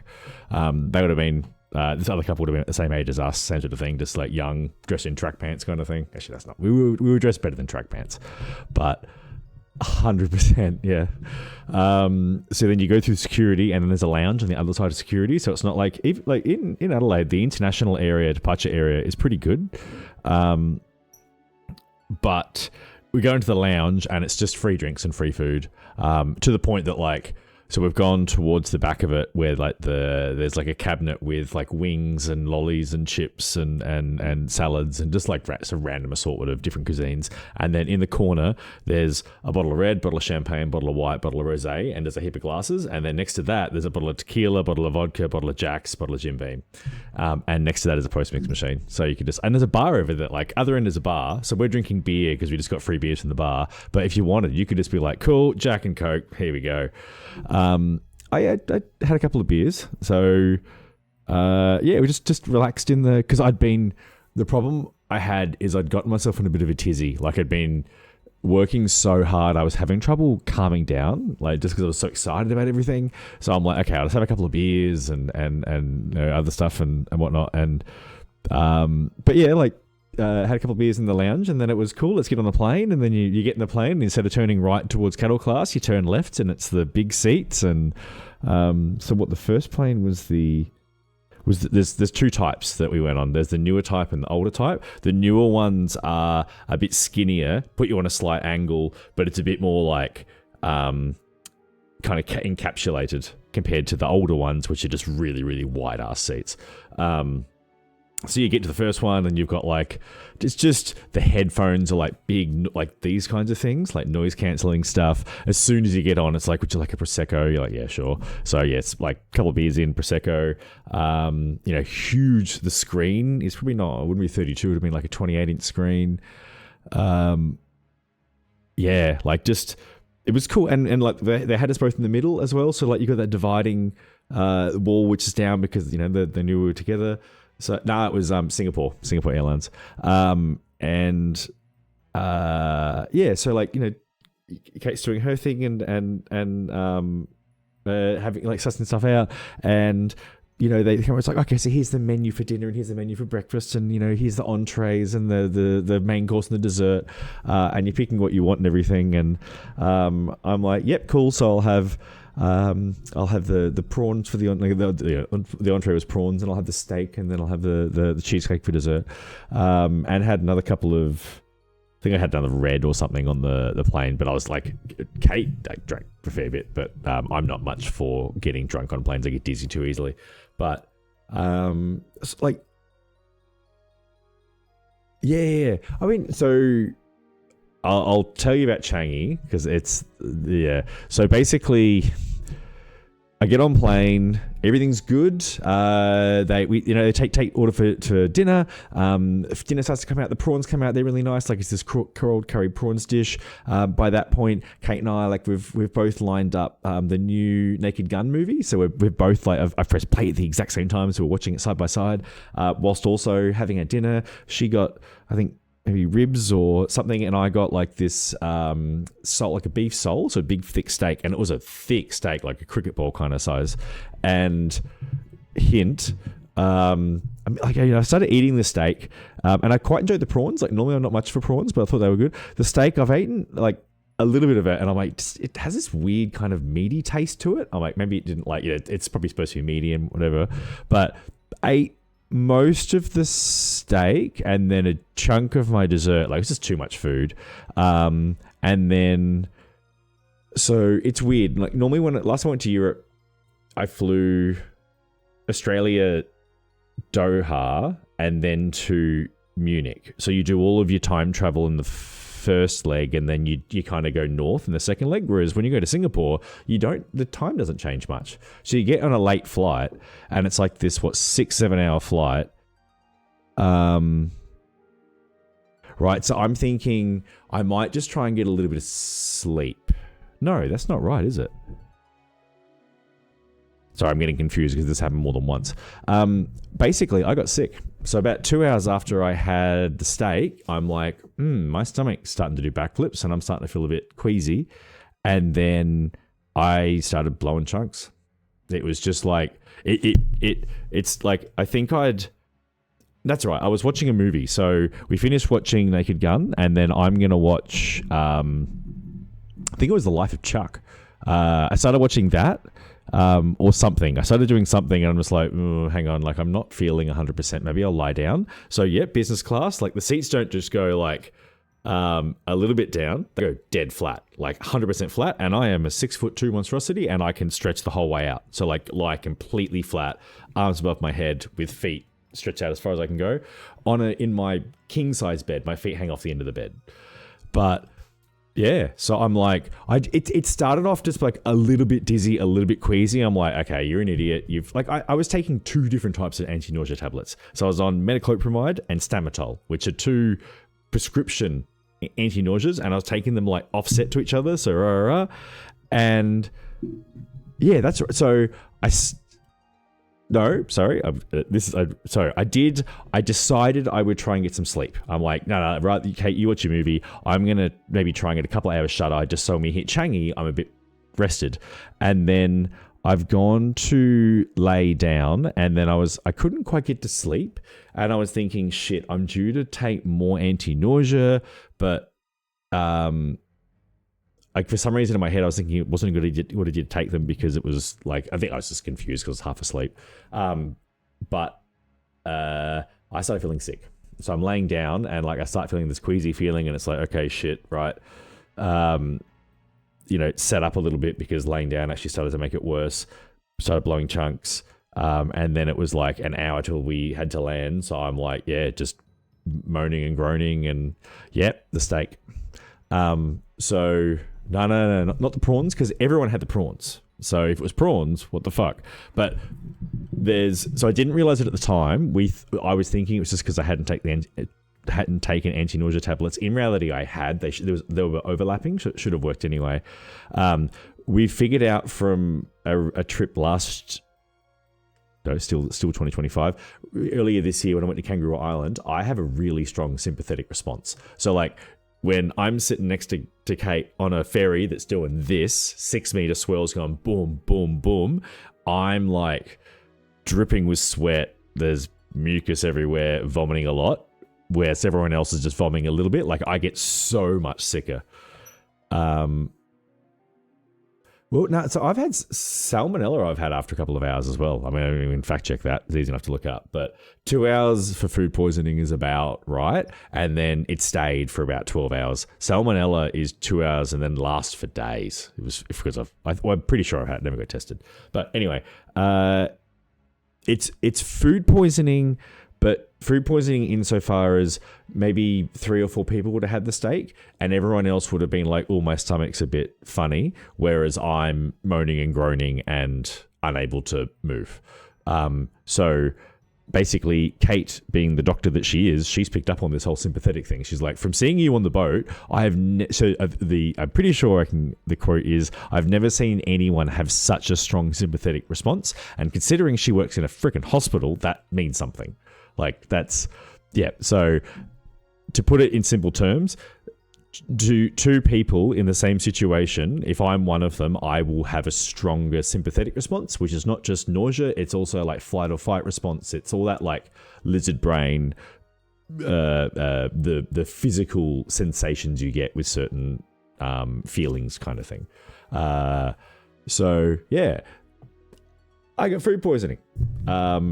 So that flight lands. I stumble off the plane, like you just want to stop moving. We get into Changi, so I get off the plane, and then you're out in a terminal. There's the travelators and the long walk back to the terminal. I make it 7 steps to the first set of seats. Tried to sit down, went nope, that's not good enough, and just laid on the floor. So yep, I just laid on the floor in Changi Airport, right next to the gate, for maybe 20 minutes, half an hour. We only had 2-3 hours lay down. Oh, maybe no, it wasn't. Maybe 5 minutes, just to catch my breath a little bit, and then we got up and just stumbled our way over to the lounge. Tried to get into the lounge, and they went, "Hang on, you're in the wrong terminal. Your flight leaves the next terminal." So then we got on the train between terminals, which I didn't enjoy very much. So changed to Terminal 3 or whatever. Went to that Silvercrest lounge. Went into that lounge, and I found a bench and just laid on the bench and slept for an hour. And then Kate woke me up and said, we have to go to the next plane. And I got on that flight and they said it's the same thing. So this time it was the wider seat. So I kind of liked the wider seat. It's slightly older, but they just go, the wider one, you can actually kind of stretch out and curl up a little bit because it's just this big wide thing instead of being this kind of narrow but still very long. Anyway, they're both sick. In both situations, I'm a 6-foot man who could stretch out completely dead flat on a plane. 100%. If you're going to be sick on a plane, do it in business class. So actually, funny story, the getting off because you land in Singapore, and obviously Singapore's a transit airport. So like the guys, like all the staff are really nice. They had been checking up on me a lot. They were asking if they could help. They were taking the sick bag and getting me warm towels. Gave me Tiger Balm as well to put, like, he's like, put this on your nose. I'm like, no, but I put it on my chest or something because it just made me feel worse. The staff were lovely, but once we'd landed and it's kind of get everything together and just get your backpack on and get out of the plane, the guy's like, oh, so, do you have another flight? It's like, yeah, we're heading on to, what was it, Rome? And he's like, oh, that's a long flight. In how long? Oh, in 2.5, 3 hours. He's like, oh God. Because yeah. So that was fun, having someone be like, you're going to have a shit the rest of your day. Get on this next flight. The staff are like, hey, how are you? I'm like, I'm really not well. I just said, look, I've just been really sick on the last flight. I'm still not feeling well. They went, yep, no worries. They didn't so you can't have the bed down straight away. I had to just deal with the seatbelt on. Yeah, you get a proper fucking seatbelt in business too. Had the seatbelt on and groaned and moaned. And then as soon as seatbelt sign went off, they came to me and said, feeling better? No. Do you want food? No. Cool. Do not disturb button. Laid the seat flat. And I pretty much slept my way through that entire 13-hour flight. I wouldn't say I slept the entire thing, but I was just lying down, just not feeling very good. In terms of Changi, it was middle of the night. So 6-hour flight leaving at 6 p.m. It would have been what? It was dark. Like, so it was a little bit dated. Yeah, I'd argue. I have not told them that they gave me food poisoning, and I don't know that I will, because we don't know for sure. And me being oversensitive doesn't. It's possible that the food was only. It's a bell curve, right? Like, if you're only if 20 people eat food and one person gets sick, is it food poisoning, or is that person just extra sensitive? Like, I could probably send them a message and say that this happened on my flight, and yes, I would imagine I would get a heap of extra points. I think Kate and I had a conversation about it. Yeah, so in terms of Changi itself, I do agree that, like, just the state of the carpet and the travelators and how it was did not seem schmick and shiny like my new office building. It seemed like it had been built several years ago and probably in need of a bit of an update. The lounge was nice enough. The staff were great. The service was lovely. The food's probably a bit much. Yeah. I mean, the transit airports, Doha's is kind of the same. It's probably a bit newer, but they're all the same in that regard. And then, slept through the second 13-hour flight. Got to Rome. Got off Rome and got off the plane in Rome. Collected our bags, and then had like 4 spare hours because business. Nice. I have never had Popeyes. So normally when you land in a new country, it takes so long. It's like hours to get through customs, right? Like, you allow extra couple of hours to collect your bags. Because business class, because they let you off first, and then I don't think there's a business line, but because you're off first and there's no one else, we went through customs in like half an hour. So then it's like, well, we've got 4 hours spare because we'd allowed a heap of fat. So caught the train from FCO, the airport, to Rome, and then it's like, well, our train from Rome to Florence doesn't leave for hours. In theory, we could ask for it to catch the next, like the earlier one, but I don't feel very good. So we just dragged our big ass bags to a park and just sat in the park because it just, fresh air and yeah, man. Rich people, 100%. It's it takes a lot of the friction you have with flying international goes away. If I hadn't been sick, it would have been an amazing experience. The fact that I was sick, again, like I would have been so much worse if I was in economy, because you can't lie down. I wouldn't have slept. I would have just been moaning and groaning the whole fucking time. So short train, airport to Rome, went to a park for a while, did actually feel better, got some food from Macca's just because it was safe and tried to eat it, but this is why I knew I had food poisoning. I got a cheeseburger with bacon. It's the whole point of Macca's is the same everywhere, right? Got the cheeseburger with bacon, and I'd have this little bite of it, and I could feel it going down, and it would hit my stomach, and it was like a lightning bolt. It was just agony. Yeah, pretty much. And that's like, so when I've had food issues before, that's the stomach. Like, you can't eat food, it just hurts too much. So I'd had a tiny bit of food, get on the train, and when I booked the train tickets, I remember in Japan, when you book tickets on the Shinkansen, obviously you have seats that go forwards and seats that go backwards, and they just put an arrow saying direction of travel on when you're booking your seats. So you're like, cool, I don't want to travel backwards, I'll pick these two. In Rome, when you're booking it, they've just got like, I swear I picked the front. Okay, that's the front of the train, so this seat's facing that way. Well, the front of the train was the one that pulled into Rome, so when it went to Florence, the back of the train was leading, so I went backwards from Rome to Florence, and that was 2 hours of me basically like head in my hands just going, I just want to stop moving, I just need the train to stop, I just want to stop moving, I just need to stop, I just need to stop, I just want the train to stop moving. Like, try not to mutter it too loudly, but I reckon I probably distressed Kate quite a bit, because it felt shocking. Like, it was just, the nausea was just these waves of horrendousness. And then we get to Florence, and it's get off the train. As soon as I stopped moving, I would start to feel a bit better. Like, it was just this movement that was killing me. Meanwhile, through all of this, Kate's just like having... Actually, she was drinking on the plane a fair bit, because why wouldn't you? She's fine. Like, she's like, yeah, okay, you have pat me on the head and going like, you'll be fine, you'll be okay. We like got to the Airbnb in Florence. Dragging suitcases across cobblestones is always fun, and I think I'd just have an hour or two just to catch my breath. Yeah, I mean, I drink as well on the planes. Why not? Like, it's low oxygen, and there's, particularly because they give you lots of food, it makes sense. Like, you can drink. The danger is being an economy and having no food and lots of booze and just getting like legless because you haven't eaten anything. But like, I'm supportive of the drinking on the planes, and the whole thing. But yeah, got to Florence, and pretty much, I think we got there late-ish afternoon. So I recovered for a bit. We just went for a walk. Had a pretty like nice Airbnb kind of the middle of town, so just picked a direction. That's right, we walked to the river and a set of poke around the river, and ended up, I think we had a pizza and a spritz along the river, because and by that point I was starting to feel a bit better.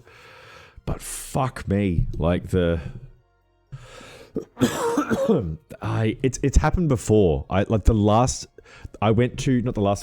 I went to Europe in 2017, flying Qatar, and I went to a new burger place, and I had a burger like a couple hours before the flight, and I got food poisoning, and like I threw up on the floor in customs in Munich, and there's like big burly dudes with they weren't AK-40s, like with fully automatic machine guns came up and started speaking at me in German, and I know enough German to say like, sorry, I don't speak enough German. Like, oh, English, yeah. It's like, and there was, in the end, there being 4 or 5 of them, these heavily armed, massive German, and they were lovely. Being like, are you okay? Can we get you a doctor? Please give us your passports. We'll take care of customs. If please, we can take you through the back alleyways to a doctor. They were the loveliest people. But the point of the story is, I've been to Europe 3 times in my life, and I have had food poisoning twice. yeah, 100%. They're sick. And then I'll skip to the end, because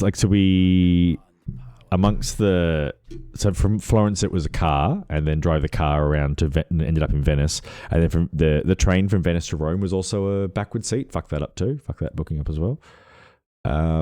And shit, I do need healing. Fuck.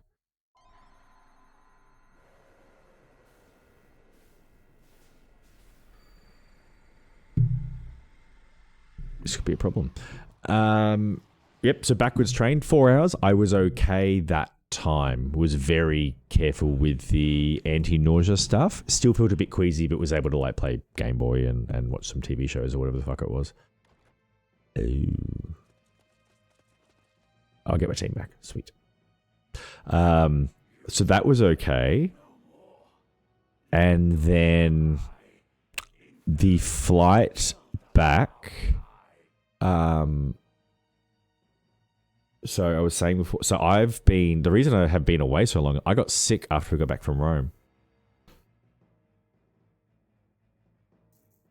Yeah, I mean, some things, sometimes one thing leads to another, with that kind of stuff, but it's just the unluckiness of getting like food poisoning. Like, on 2/3 of the times you've gone to fucking Europe. And just like last time, when you get sick on 20 hours of flying, it traumatizes you. So on the flight back, I got about 4 hours in, and I think I thought myself into being sick. So I wasn't throwing up because I needed to. I was feeling nauseous and then making myself throw up to try and relieve it. So there was only I think I had about 5 hours of the first flight, which I felt okay. 6 or 7 hours, which I really didn't. And then on the next flight, the Singapore. So once we got to the lounge in Singapore on the way back, again, middle of the night, so I didn't get a sense of what it's like, the outside's like. I felt sick when we got there, but I started to perk up. And by the time we got on the last flight, I think the last flight wasn't the worst thing in the world. Like, I'd kind of gotten under control a little bit, but fuck me. And then, like, it kind of happened again. So I was in the weekend just gone. I was in Albury, of all places, and had, you know, we were driving from, I flew to Melbourne, got picked up, and then we drove to Albury, and they did the reverse on the way back. And in the car, it was happening. Like, so I drove for a bit and then didn't feel okay. So Kate took over, and I'm sitting in the passenger seat just moaning and groaning because I didn't feel okay.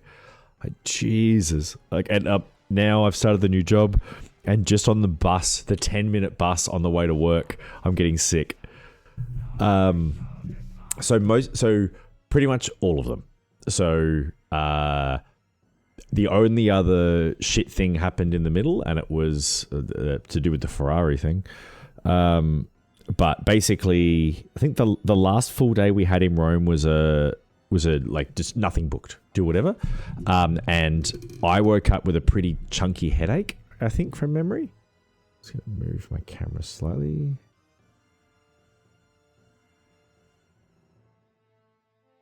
I woke up with a pretty chunky headache, but, you know, last day in Rome, just took some painkillers, dealt with it. Went out for breakfast. Kate then was like, shit, I've got a pretty decent headache. Something like that. Basically, between the two of us, we were really struggling. She had a nap in the afternoon. We went out for the evening and then packed everything up and left in the morning. But best we can figure out, we've been exposed to a cold at some point in Rome, either on the train to Rome, one of the tours, something we did. We went and did, you know, something there. We've both been exposed to a cold. It should have bounced off both of us with the headache and everything. It's your body fighting it off.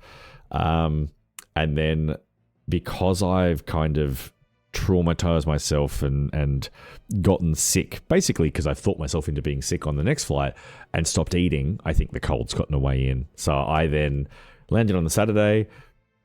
Sunday was okay, but just had a heap of coffee, strong coffee, because come back from Italy, strong coffee, and did a heap of housework, just getting stuff organized. And then Monday, I couldn't get out of bed. So, and then it was 3-4 days the week after in bed with a cold. Yeah, so fuck that noise. Hard.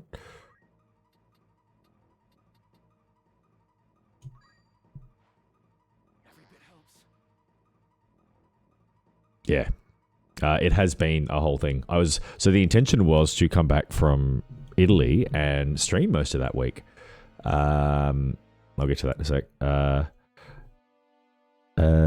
But I was that sick I couldn't, and then had that wedding, and then with the new job, I'm just like, I just need to worry about the new job and just, you know, feeding myself and looking after myself. So it's the first time I've kind of had a chance to stream, and then my computer was upgraded to Windows 11 while I was gone. My brother was kind enough to do that for me. So my stream is broken as fuck. Nothing is working. Like, Stream Deck, out of action. But yeah, in terms of highlight, getting to spend time with Kate, which is the sappy bullshit. Well, not bullshit, but it's the sappy answer, I know. But yeah.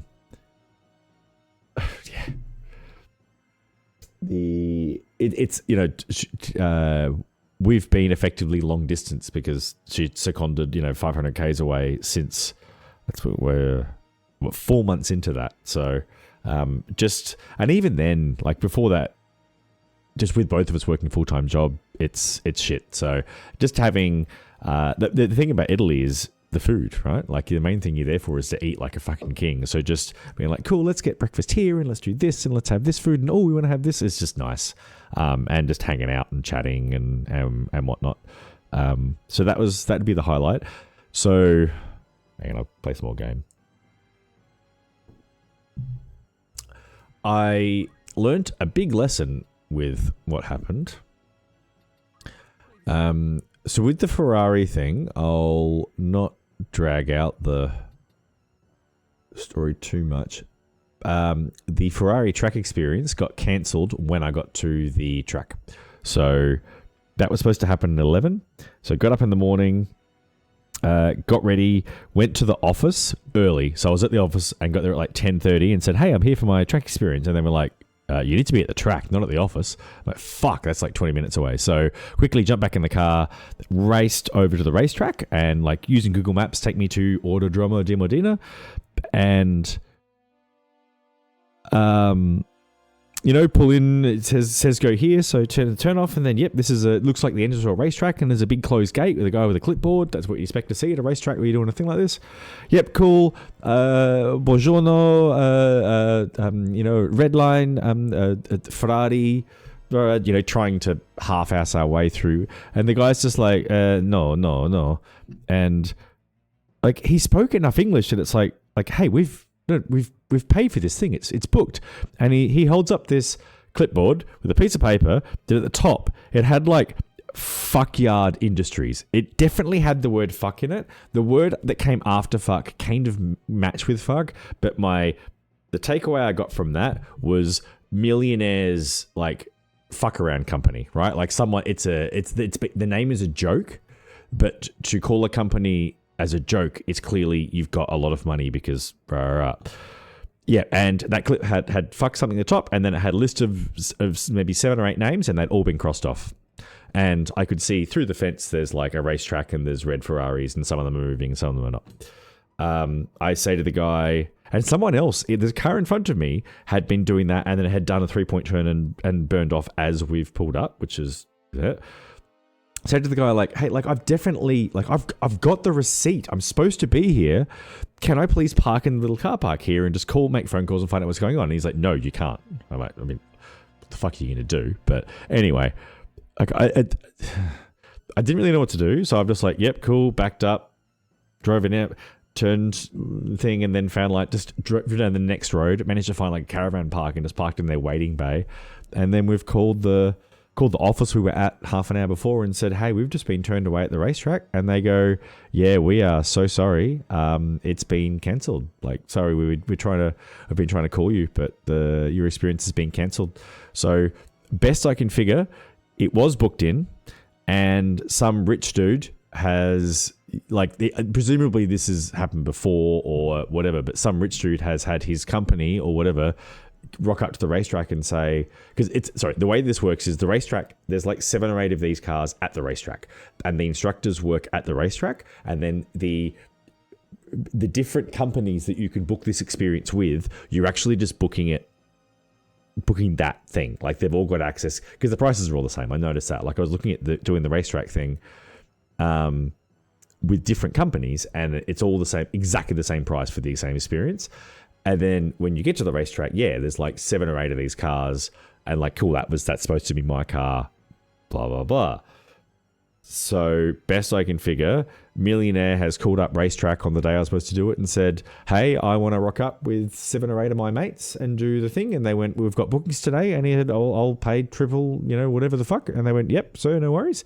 I mean, to be fair, that's kind of Italy. Italy has its own culture. It's different to Australia in that, money talks, or it's not even money talks. It's like, the number of times that if you're in a queue, you'll be in a queue with often women waiting to be served, and an Italian man would just push in front of you and order first. Happened a lot. Yeah. So yes, got a refund. So from the racetrack. So just to, I was looking forward to that Ferrari thing a little bit, and to have it fall apart at the racetrack upset me a little bit. The best I can figure, like, like, I didn't get angry or sad or anything. I was just like, just kind of went a bit numb and just like, oh fuck. Yeah. It could just be. I don't know what it's the fucking the company name thing and the 7 names on it. Like, it's someone's cancelled all the various bookings and rebooked it just for them for the day, which to me says rich idiot. But anyway, we're back to the office. So basically, in the afternoon, we had booked because the Ferrari racetrack thing is a 2-seater, so it's me and the instructor doing laps of the racetrack. I thought it'd be cool for Kate to get a Ferrari experience, so I'd booked like this mountain drive on the roads in a 4-seater or 5-seater. So they're like, hey, we're so sorry, this never really happens. Like they upgraded it, they moved it forward, they gave us a better car, gave us a disc, like they worked really hard. Like I've got to hang on. Oh,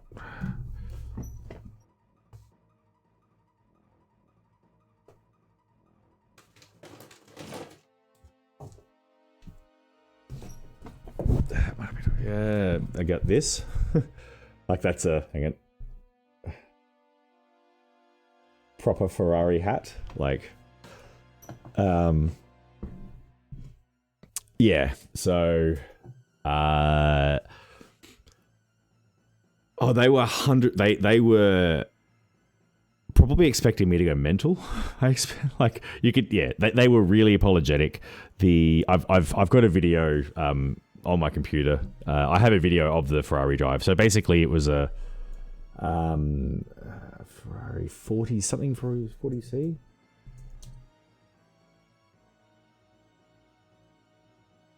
Ferrari C.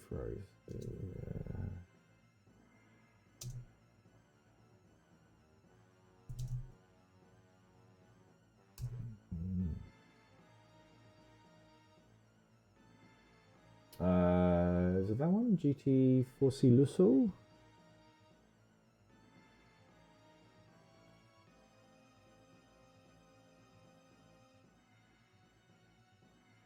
Either way, it was a pretty nice front-engined 4-seater convertible Ferrari that was 618 horsepower, I believe.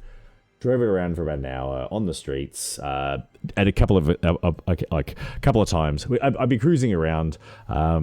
Did a few switchbacks, like went up to the mountains and whatnot, and like you can see the switchback, you can see what's coming. So yeah, so still did the cruise, got it for a discount. But like the switchbacks, like you're on the right hand side of the road going and switch back to the right. So if you can see no one's coming, you just cut the corner, right? And he's like, no, you must hug the outside. I'm like, no one's coming, man. So yeah, like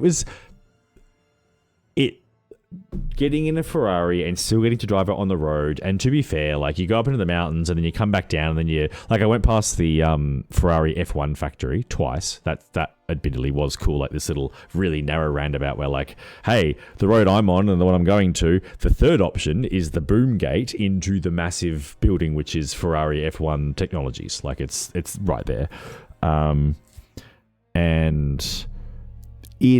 as we're cruising around, like there's a couple of just like, here's a roundabout and a long straight bit of road.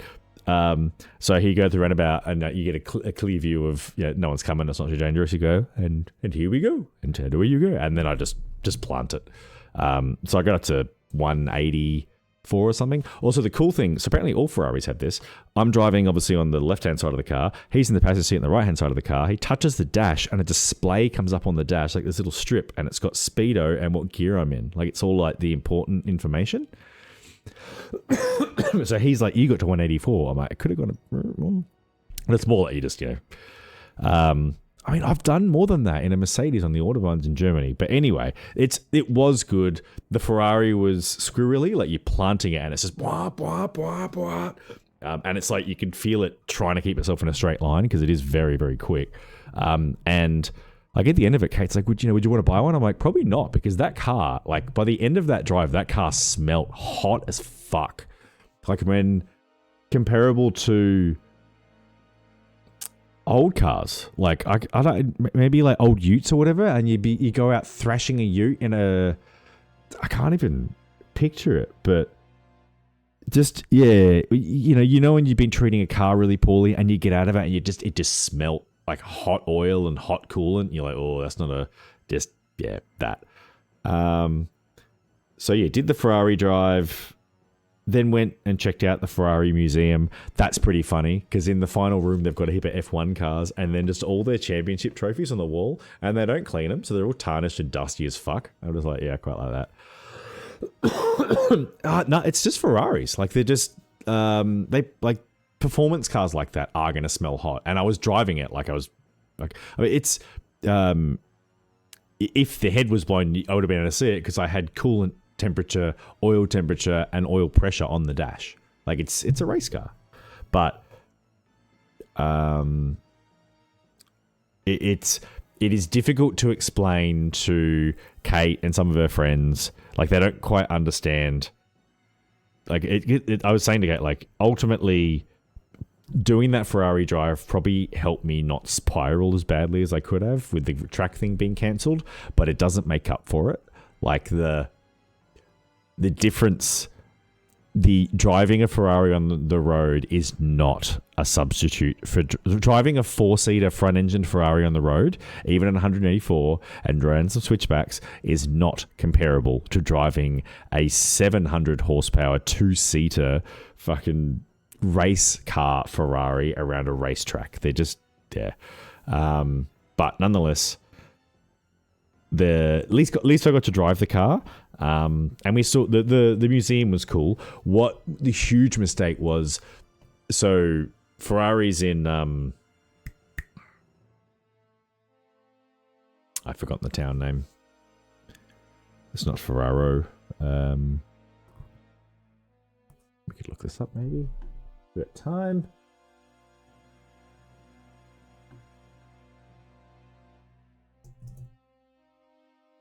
Medina.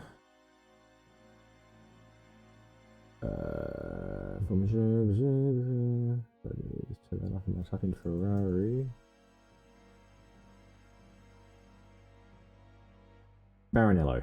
Yeah, so Ferrari's in Maranello, which is also where the museum was. That's where the tour was going from. Autodromo de Medina is further away. I did see the Ferrari racetrack multiple times. I saw cars on it, driving around, doing like on skid pans. It was kind of cool.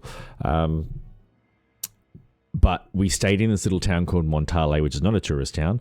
Most of the restaurants weren't open most of the time. No one spoke fucking English, which is fine. We dealt with that. But it's just, it wasn't a good place to stay. What I should have done is stayed in Medina.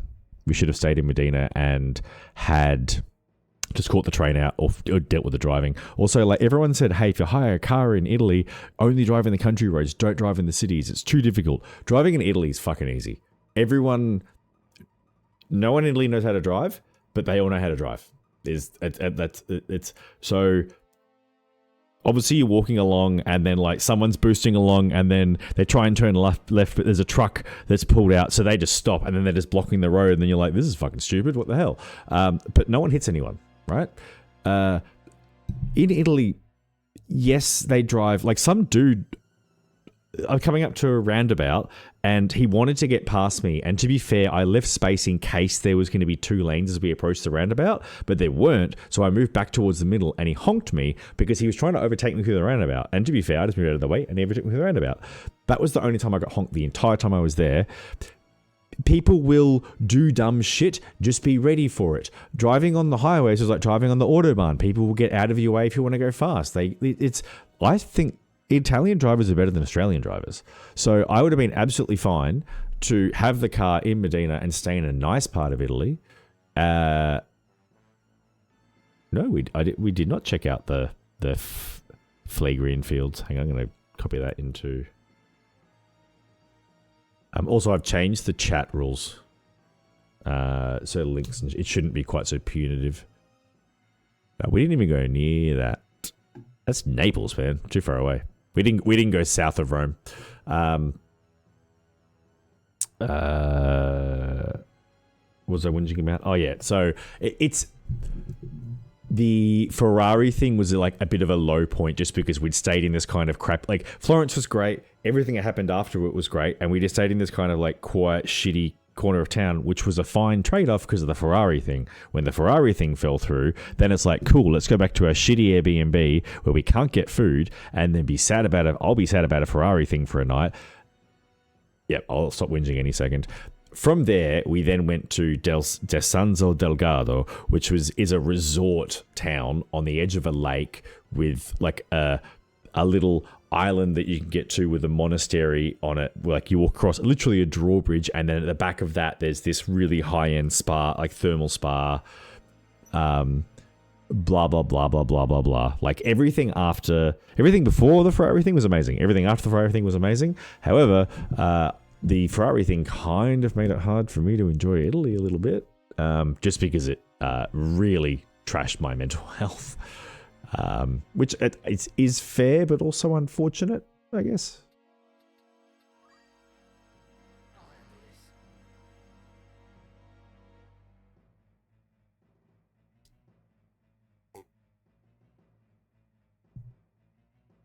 Yeah, it's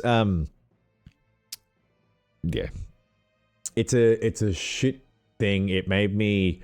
It's obviously the danger of looking forward to mostly one thing when you go to an overseas country.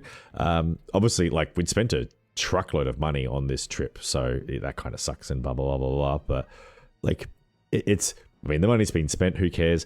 I would happily pay for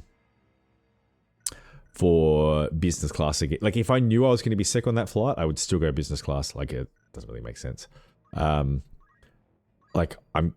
People were like, "Oh no, you got sick. It wasted. It's wasted business class." I'm like, no. Like if I was going to be sick regardless, I would much rather be in business class.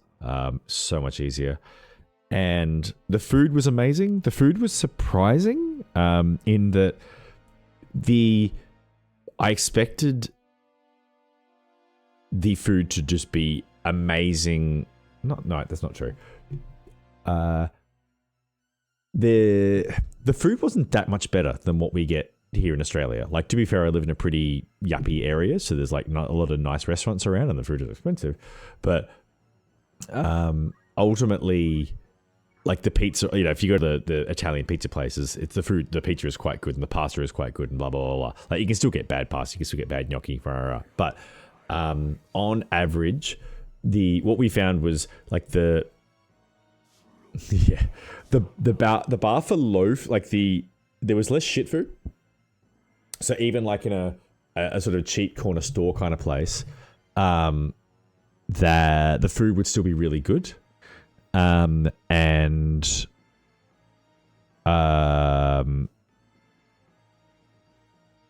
Whereas, I mean, and then there was other places where the food was fucking incredible. Like, so I'm not saying that the food was, definitely not saying the food was bad. All I'm saying is it's less that all the food is absolutely amazing and better than in Australia, and more that there's just less bad food. Like it's a little bit better, and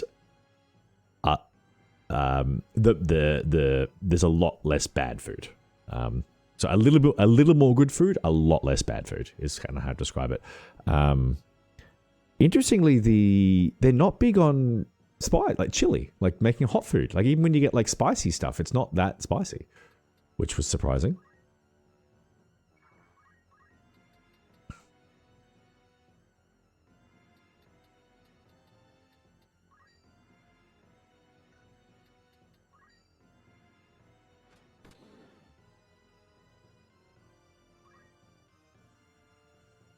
But Japan has ridiculous, like some stuff in Japan will blow your head off. But it's interesting in like it highlights some of the cultural differences that we have in Australia more than anything like that. That you can go to an Italian restaurant in Australia, and if you order a chili pasta, it will be really hot. Whereas if you go to an Italian restaurant in Italy and order a chili pasta, it's not that hot. The spice level's reduced, which might reflect Australia being more multicultural, maybe?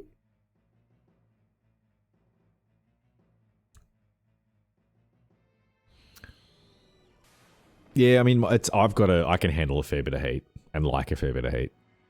Although I didn't necessarily. I mean, it's actually some of the pepperoni pizzas I had that were reasonably spicy, but none of them were like hot.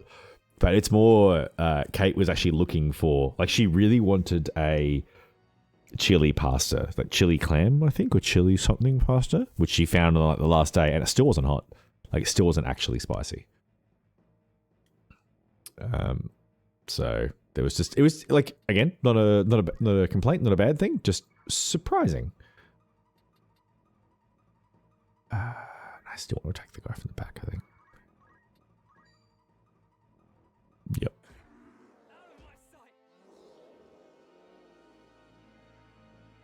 Well, that's so.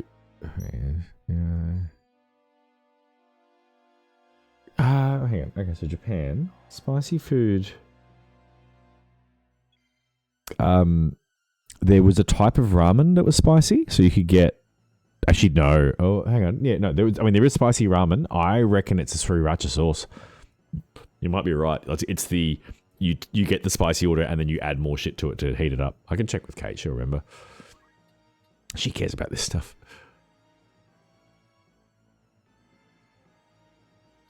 Do I have confused people? That's unacceptable.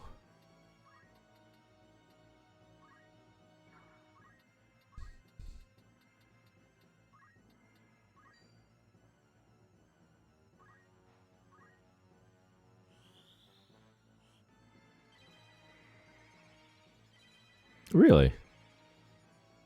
Yeah, it's Korea is the intention for our next big overseas trip. Though I think we're gonna probably next year we'll actually just do an Australian trip.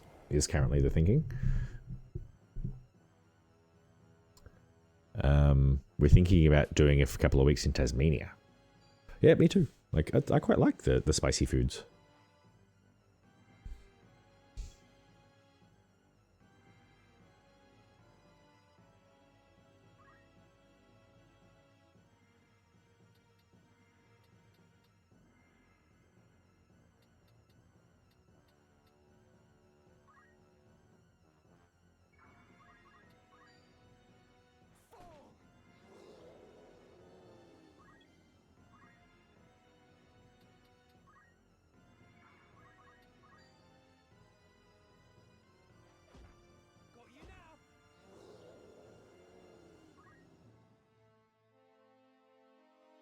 Nice.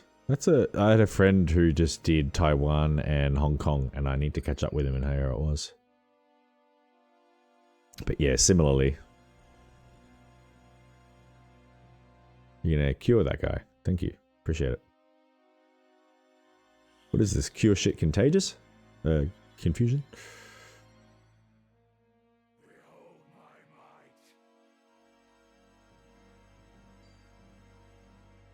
Do you mind maybe not causing fucking confusion with everyone?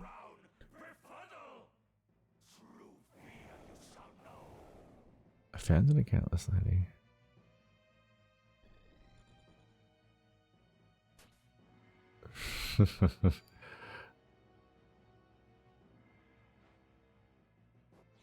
Interesting.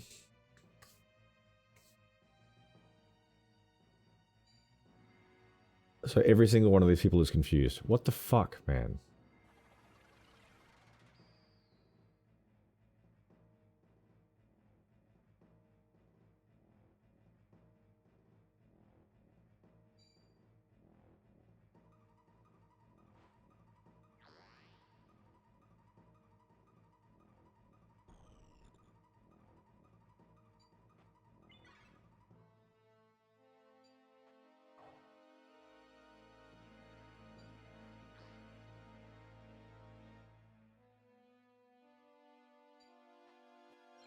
This is stupid.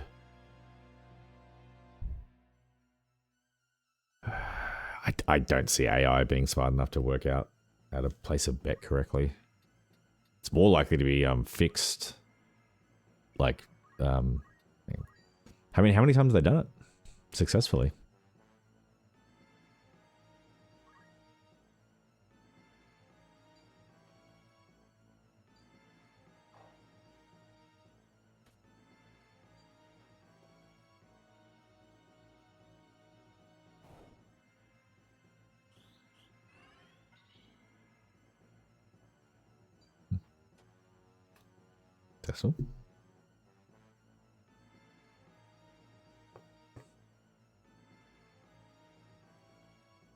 So they're making 30 odd grand a week.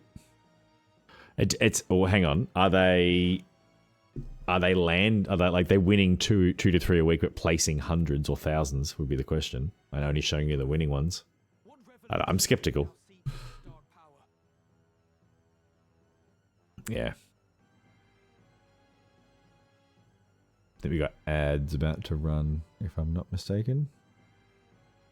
What revolution seek we now, you ask? I mean, good luck with it all. Like, I would be happy to hear.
I think we might still have ads running. Sorry if anyone actually can still see. I assume you'll have just come back from ads. I did notice that counter. Like a, yeah, sports spec. Like, that's what I have heard. I wouldn't have thought it would come from Sportsbet, but some of the more dodgy, like, roulette companies will give influencers money to spend on their website and, like, say, hey, you can keep the winnings or you just return whatever to make it look like it's easy to win.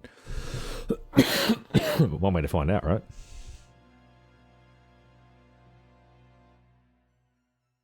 Before, you fought alongside your sister and comrades to bring a new order to the kingdom. But just now, you declared your intent to see the world reborn. Oh, yeah. So you should, in theory, be able to post links and things like that now. I lowered the strength of the moderation. It should be a bit.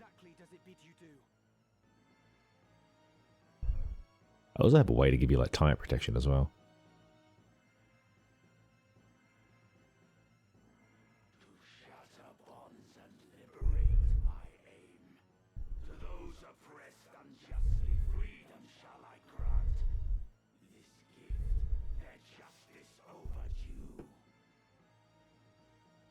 Oh, would you be interested in a Discord link?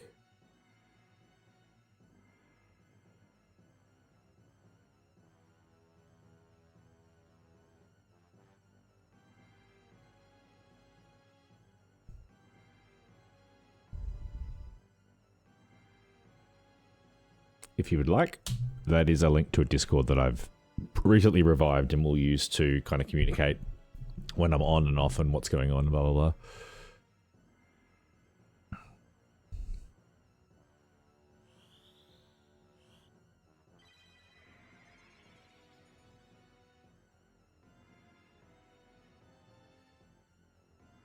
Graf, how do you mean to achieve this? To grant freedom to the masses?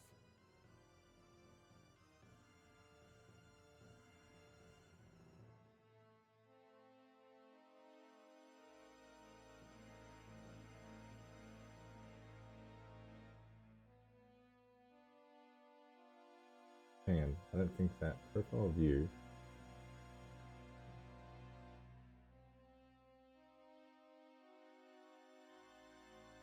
I'm not sure that I'm seeing exactly what I should be. I've got quick multis next to jump horses, next to jump greyhounds, next to jump harness, and Cannington, which to me just seems like it just gave me odds for a few different things. I don't know if the link worked the way it's supposed to. Sweet. I will add. I'm working on a few things. Some of the branding's changing. I've got emotes on the way. blah blah blah blah blah. But yeah, through December my stream will be patchy as shit, so I'll be able to communicate at best through Discord. It's yeah. Like the link's working. It's saying it's profile 400 409.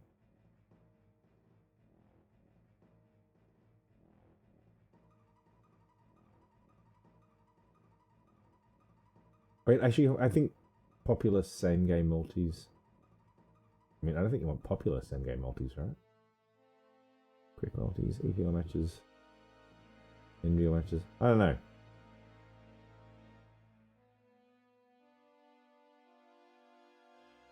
I don't know what it's supposed to look like, is the problem. What? But how? Whence comes my power, daughter of House Oaks? Yeah, I suspect you are correct on that. The stone, of course. My fervent most desire it answered, and thus granted might untold. You would hand out Oricite to the destitute and downtrodden. That's absurd. Yeah, I mean, look, typically, if something seems too good to be true, it generally is. But if you think there's something there, I mean, just low investment, right? Yeah, pretty much. The Zodiac Graves numbered 12, and each possessed but a single stone. Even were you to obtain them all, it's impossible to do as you claim. Unless... Now view the Oricite, this much is true. Yet what we lack, we need but form ourselves. So this is the revolution the stone desires. But it will not come to pass. I will not allow it.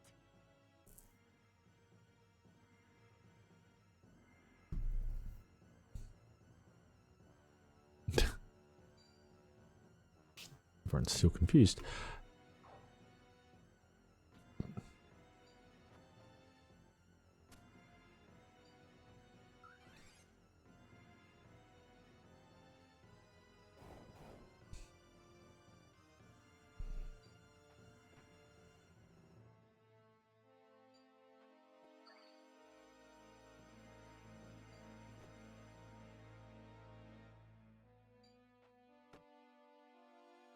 This is going to take forever. Hang on, is that you? Yeah, okay. I mean, if you win, can I have a sub?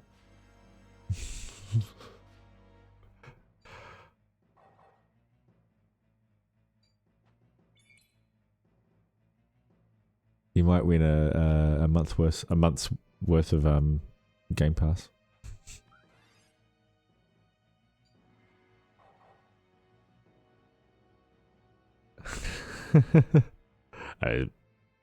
It is a joke. I expect nothing. I'm more interested in having people around the chat than I'm making money out of the channel.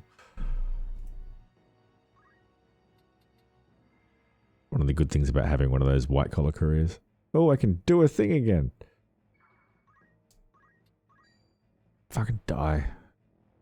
What died? Fine.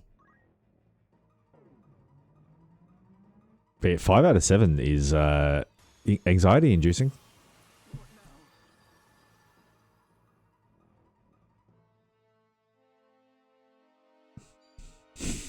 Do it. Yeah.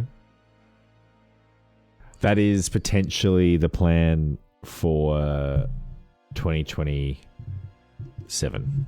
So depending on what happens early next year with my partners, yeah, depending on what happens early next year, just around like careers and stuff like that, there might be we've talked about taking like months off of work and just we probably wouldn't do our sort of high high staying in Airbnb, nice Airbnbs. It'd be a bit more, possibly, I don't know if we'd work our way through so we could afford it, or whether we'd just lower the standards and stay in places that just aren't quite as nice. But yeah, do maybe 3-4 months through Southeast Asia kind of thing.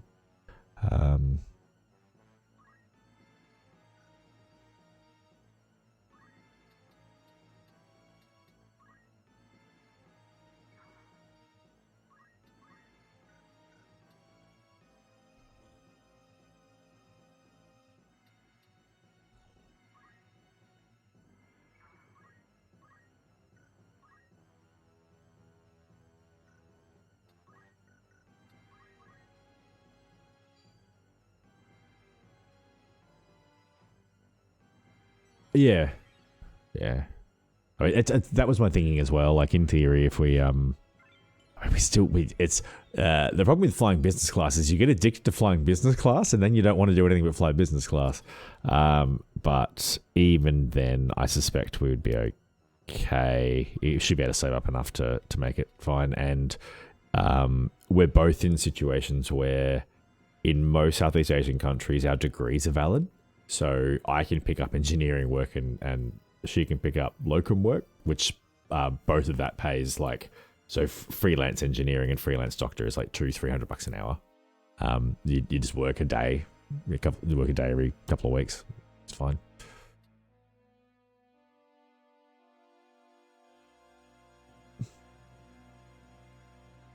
Yeah.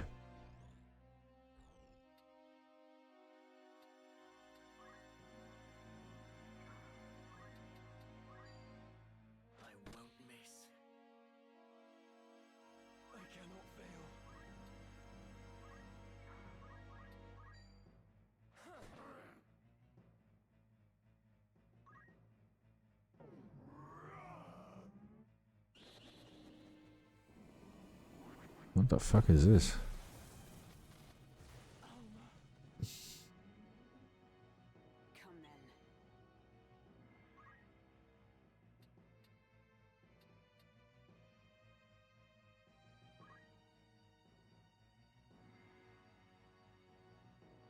Actually, can I go back? No.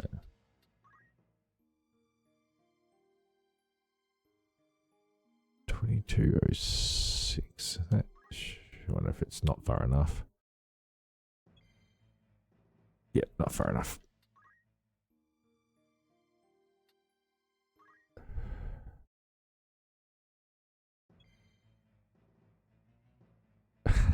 It's more just so engineering is engineering, and typically it's the difference you find across countries is just standards.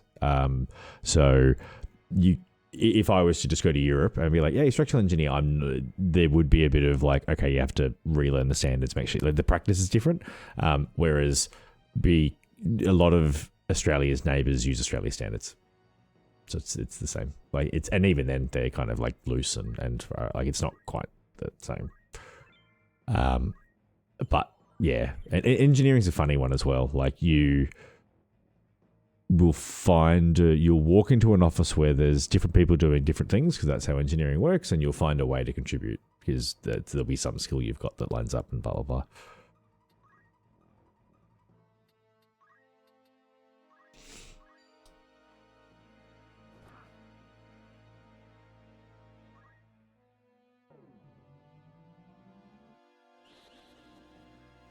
Yeah, it's forensic, yes. Engineer, part of that, not so much. But anyway, now that this fight is hopefully back on track.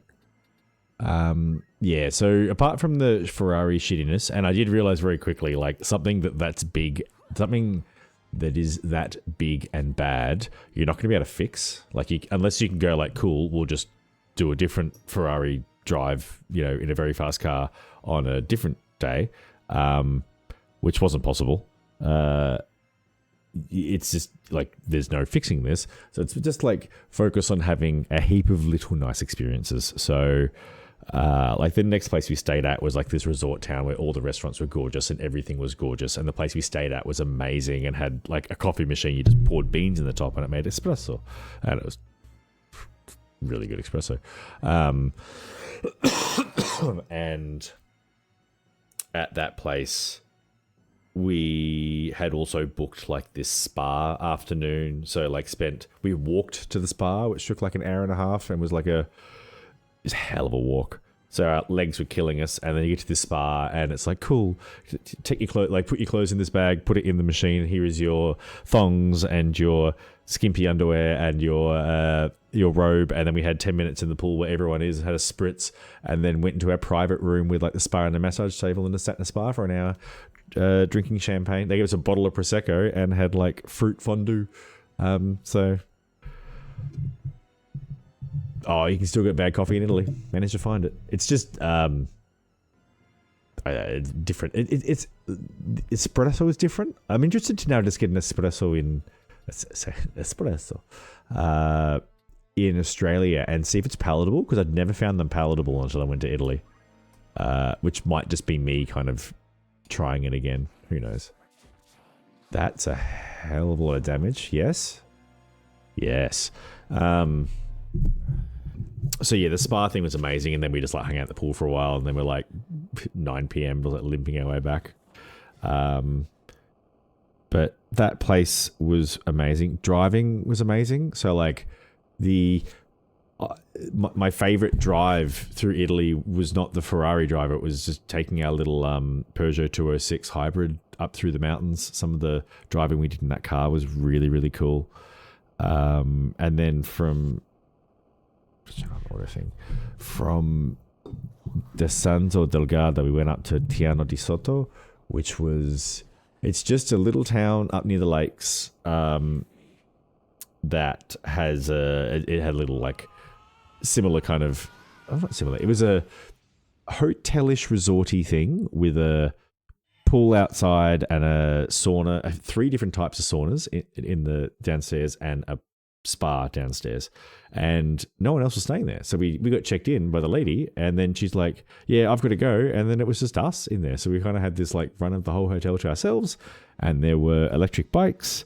So we rode some electric bikes all around like through the mountains, and we were like, let's try this trail. And then it would just go whoop and be like at like 1 in 6, and the bikes couldn't do it. And I'm like, we need to not keep going, or we're going to get in trouble here.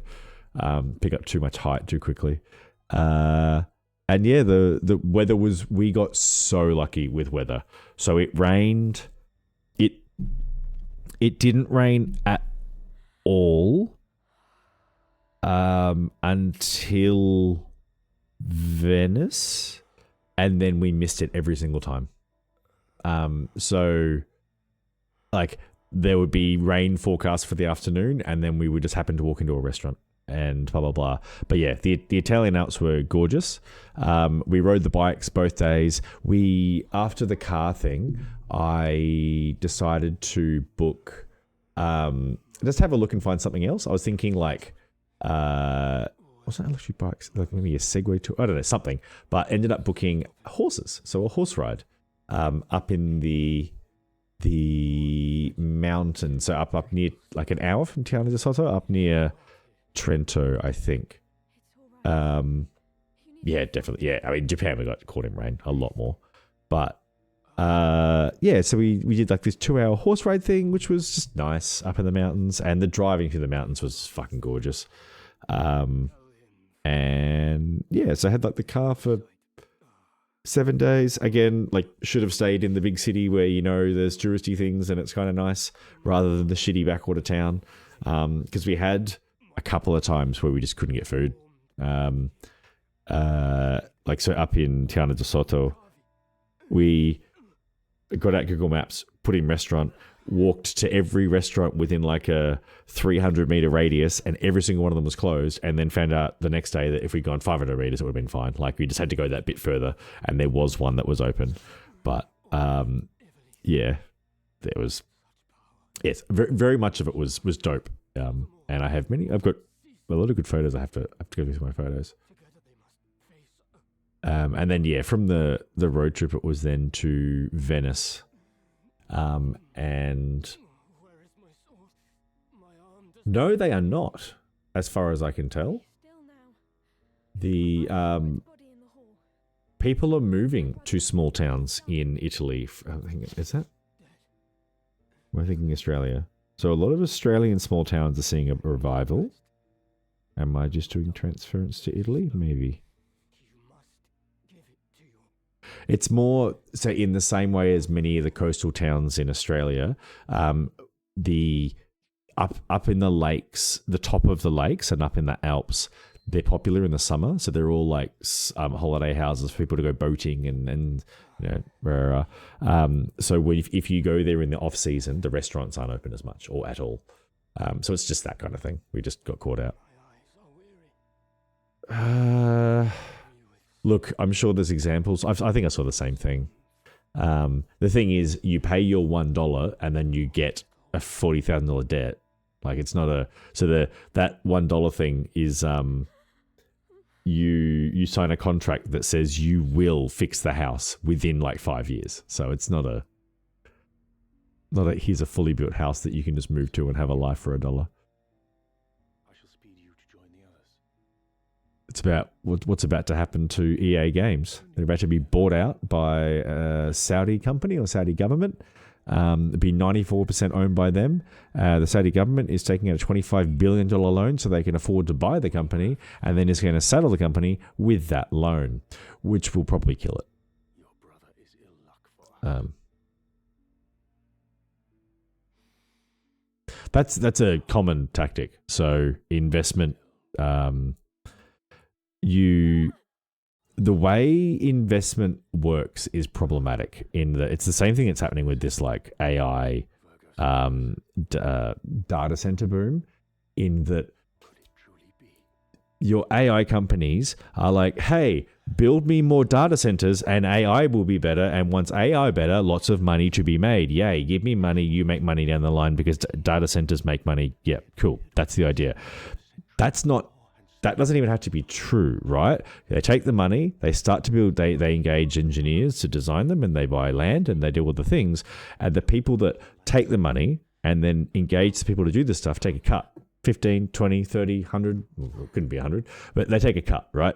So like they're the ones making the money. The people building the data centers are making the money. People who are like, there's people down the chain making the money because, you know, there's construction companies that make money and but the companies that are like, yeah, give us money to build these data centers, they make money because the money's like they're getting investment from people and then they're using it to do stuff. And they kind of like I just take my little disbursement fee and that's how I love. And what the fuck was I talking about before? Hang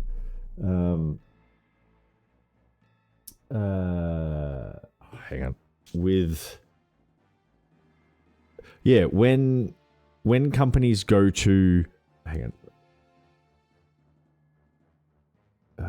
there was a link there and I've now lost it, but that original point still stands.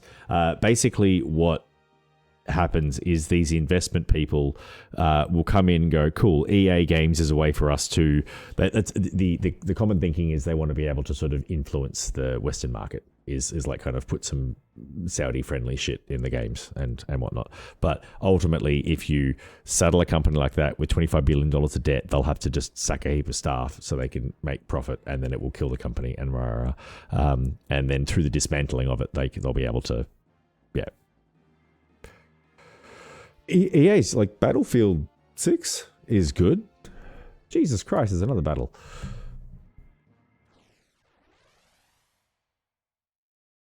I made the executive decision to put this game on easy because I don't want to be playing it forever. I would like to play something next. I'm thinking Dispatch next because that game looks sick. As you wish. My turn, is it? Ready as ever.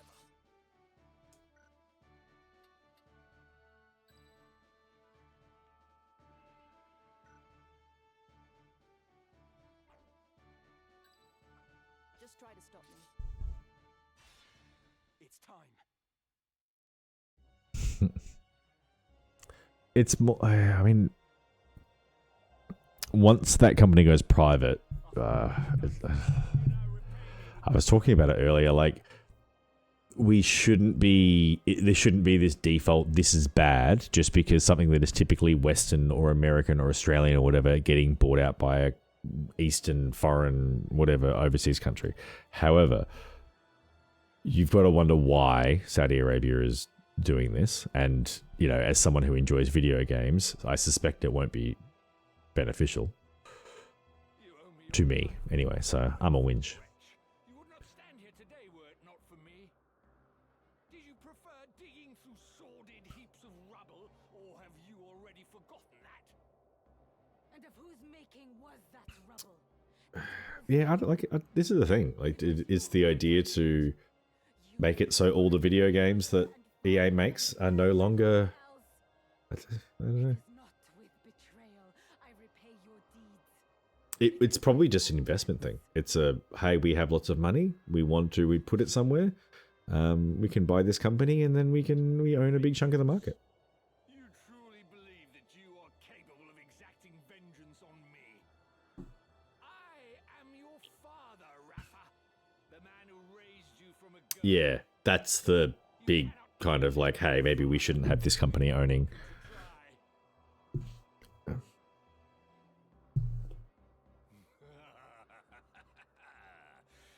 You cannot do it. Do you know why? Yeah, and The flesh remains I don't remember the full details, and I'm probably not. There's plenty of videos explaining it. cold. Now cast away that Also, if you watch, so there'll be. side. So I watched like Inside Games and Chara Lanazard have both talked about it, I think, and both of them have commented in subsequent videos that they saw an uptick in like pro-Saudi commentary on their videos, like bots and shit. Marak, my son, you too would turn on your father. You truly are an ungrateful lot. Yeah. I'll kill him. Are you normally big on oil states? Oh no, someone got shot.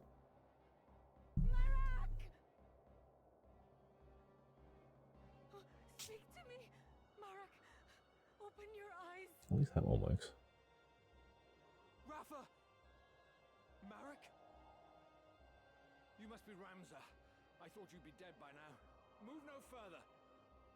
As for you, Rafa, if you wish to help your brother, bring me the stones he carries. They should be on his person. Check his robes.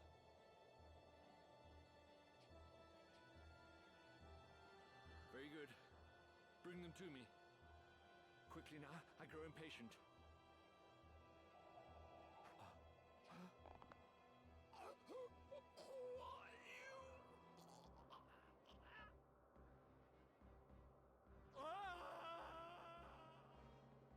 I wonder if you would not relinquish the stones to me instead.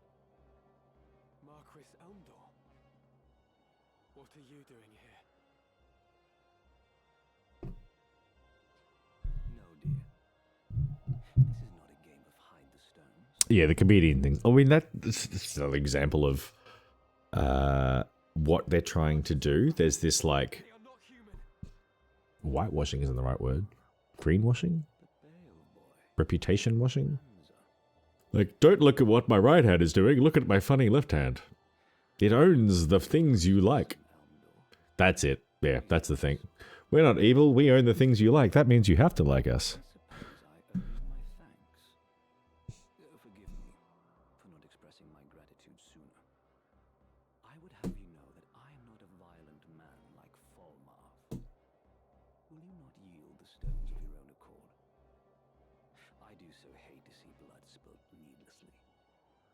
Spare me the struggle, and I shall be glad to ask Falmarth to return your young. Yeah, that kind of stuff. Because isn't it? Is it With her. Nothing just yet.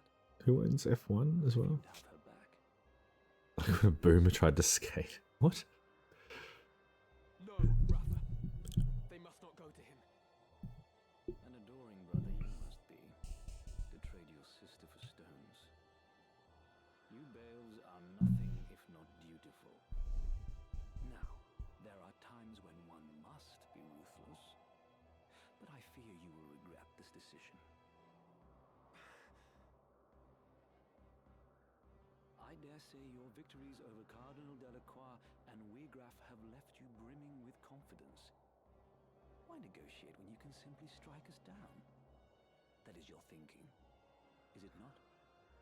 Very well. Loath though I am to harm needlessly, you leave me no choice. Oh, yeah. Sorry, it's what the rinse themselves thing. A hand, if you'd be so kind. Yep. I think ads are in progress.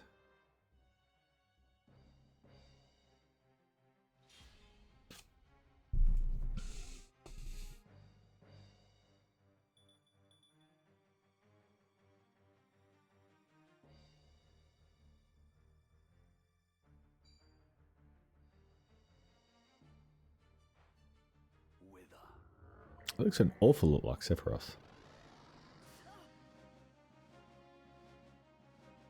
I will not falter.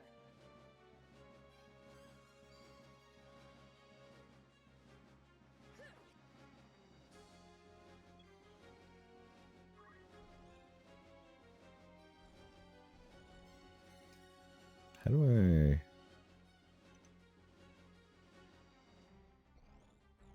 I want to rotate the screen. How do I rotate the screen again?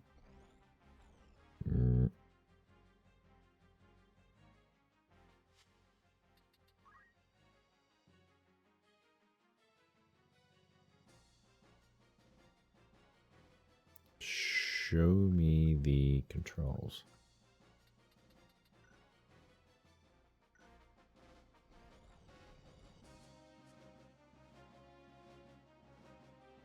I didn't know I could zoom.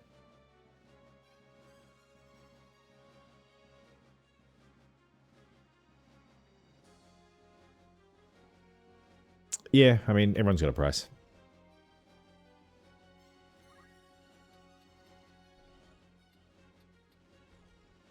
How the fuck do I rotate the screen?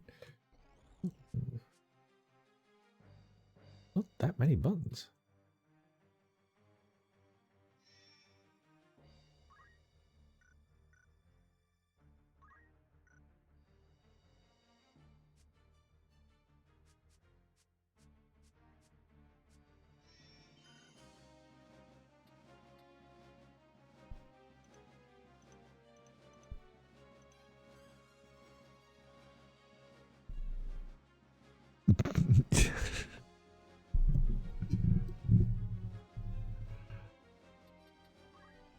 I mean, everyone's done something if you go back far enough, right?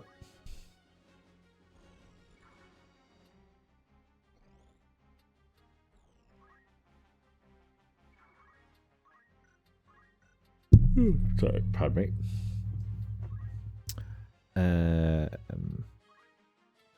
What was I talking about? That's right, the holiday. Yes, so things like picked up quite a bit once we moved on from the Ferrari stuff. Venice is interesting. I love how Venice is still old city. Like it's narrow ass streets. Like some of the streets are like this wide, and you're just like, cool. If there's two people here, we're fucked. And the canals are cool. I did enjoy that a couple of times using Google Maps. It's like, cool, just cross the Grand Canal here, and it would take you to a canal boat crossing. You're like, all right, well, I guess we're paying the €2 and jumping in a... oh my god. So yeah, we did this boat tour of...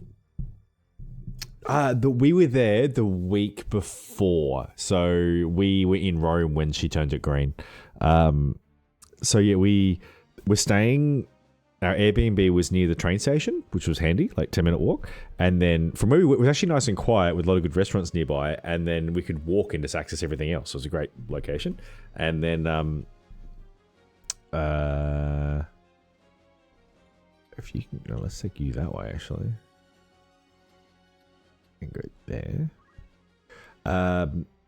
So for this day, we had like this 5-hour boat ride where we went out to Burano and then Murano to see glass blowing and then lace making respectively, which was cool. I was expecting to get sick, so I took every precaution, and the water was really flat and nice, so I was lucky. So that was good.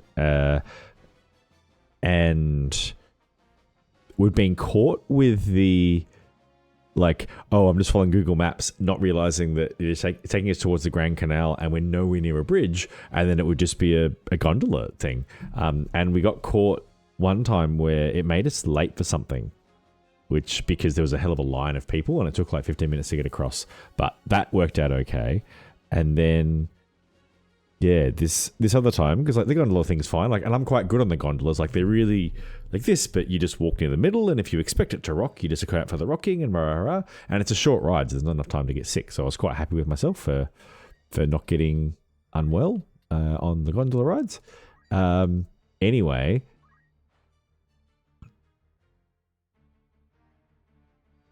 you can still walk everywhere, and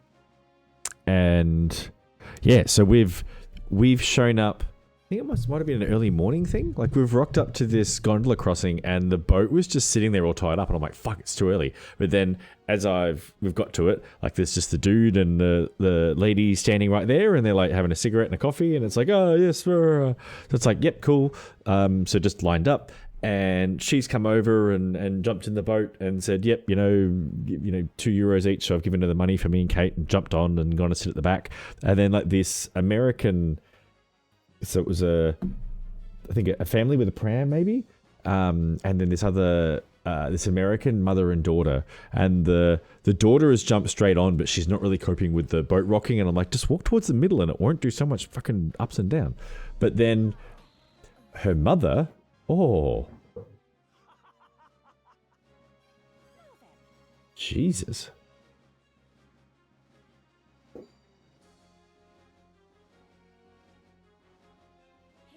The mother, so these gondolas pull up to a dock. The dock is a dock. It's, you know, planks of wood. You know, it's a metal deck with some stairs being supported by pylons, and there's water on either side. And then the boat comes up quite close to it. They hook on. There's a bit of a gap, like you're stepping across water. You know, you want to be careful with your stuff when you're getting on here. And this old lady decided the best way to do it was to hold. She had obviously paid, and she'd paid like a 20 and had been given change back, and then rather than like sort her stuff out and then put her thing away, she's just decided to hold it in her hand and get on the boat. And then the boat has rocked because she stepped on it and the boat rocked, so her weight shifted, and with the hand holding her wallet, she's grabbed the pole, and in the process just let go of her wallet. And like, yeah, so I just heard the plonk, like the sound of something going in water, but so, and then from the gondola lady who I was looking at, she could just see her just go, oh, and the woman just goes, just like starts screaming, and the daughter's like, what's happened, like, did you drop your phone? No. Did you drop your passport? No. Oh, it was my wallet. No. Like just having full-blown like 3-year-old tantrum meltdown. And I'm like, look, I mean, it sucks, like the Ferrari thing. I wanted to have a fucking meltdown like that, but I keep my feelings on the inside. She was just now, the funniest thing, so the gondola is operated by the two people. The dude's at the back behind me, ready to, like, he's got the paddle. She's taking the money, getting people on, and then she'll unhook, and then they both rolled across. So she was helping the lady. Wallet's gone in, and then, you know, she's like, oh, my wallet, and the daughter's trying to figure it out. Daughter's gotten up and walked over, but not quite off the boat. And then the lady's having a chat to the dude behind me in Italian. Rough thing was like, stupid lady dropped her wallet. There was a questions of how deep, like, oh, how deep is it? Rah. Like, I would have tried to snatch it because the water was pretty close. Like, I would have just gone down and just put my hand in the water and tried to grab it because things don't sink that quickly. But like, she just started screaming, and I'm like, look, in theory, there's probably like some service where you can kind of get someone to come and try and get your shit back. But I don't know. Anyway, sorry, I'm gonna wind back on this as well.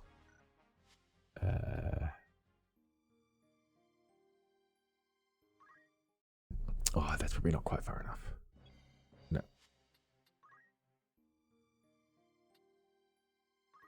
No.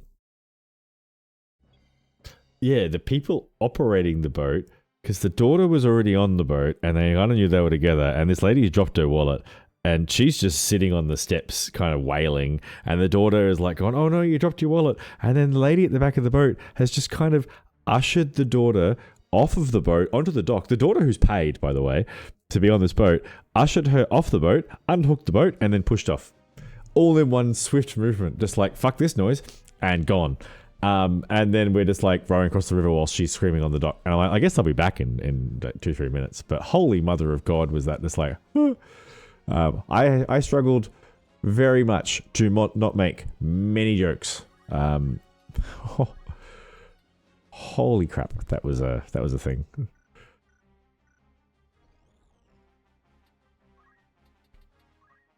Sorry. I just you shouldn't touch the canal water is the problem. It's not she's not the safest stuff. It's credit cards. It's so if you've got more than what 200 euros on you, you're an idiot. Like in your wallet anyway, like in the wallet you're carrying around in your hand. Credit cards can be replaced. Like you're there with your daughter, so borrow one of her credit cards. Like there's just it you know, it's not that big a deal.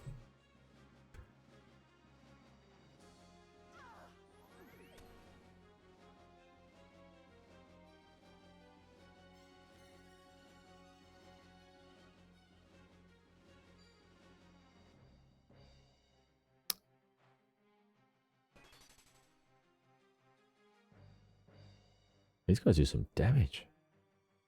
Like an assassin squad. Ramza, what is... Motherfucker.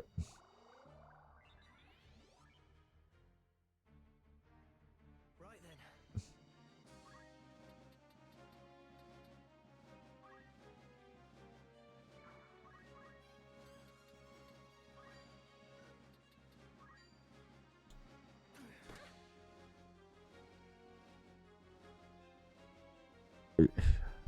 Hang on, Jank. What's Jank? But yeah, like that's what I mean. It's the I don't know. I kind of respect the, because if you internalize stuff like I did with the Ferrari thing, it will bother you for longer. Like if I just had a big meltdown there, it probably wouldn't have bothered me for as long. But I just don't want to have a meltdown because it'll upset the people around me. Like it wasn't the people's fault that at the like it. Who are you going to be mad at or have a big cry or whatever? I guess you know. Go away. Come here. I understand you like some attention. I'm a little busy. There is a cat who would like to be patted.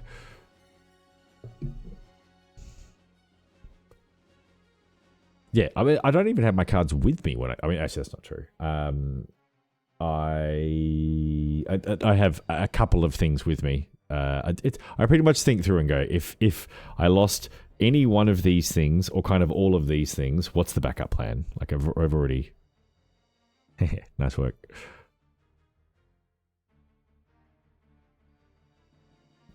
I had a feeling you might do that. You'll end up with like quite a few entries if and when it ever actually goes off.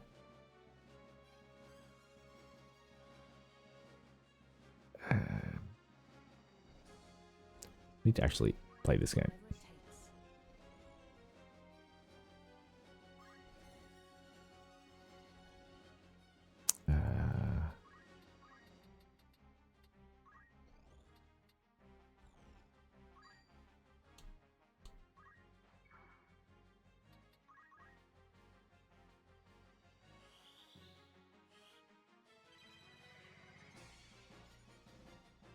Really? I mean, that's not a me thing, that's a Twitch thing, right? I assume. Nah.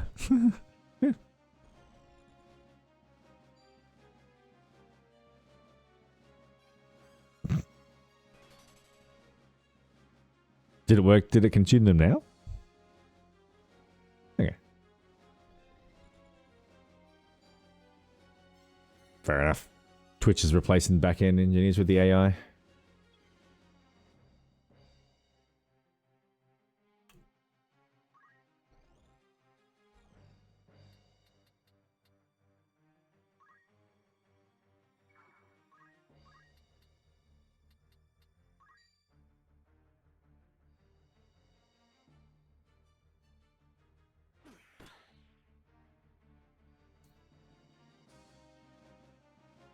yeah, hadn't updated or whatever, would make more sense. I think they're probably relatively good at keeping.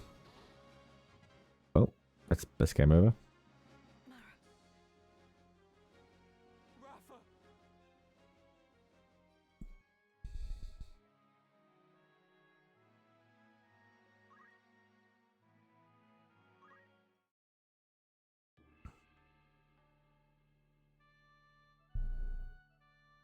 Sure, I will add that. I'm more than happy for that to be a thing. I was I wonder if it's too low anyway. Like I do like often when I see giveaways on channels, it's for peanuts, and I'm like, I don't know what the point of that is. But I don't know. Just try to stop me. My point is I would like it if people who watch the channel were able to play more video games. It's purely that. No turning back. As a little like reward for hanging around.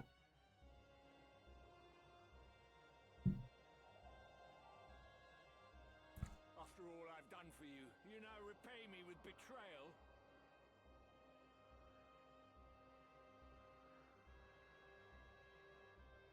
What it already is, you think?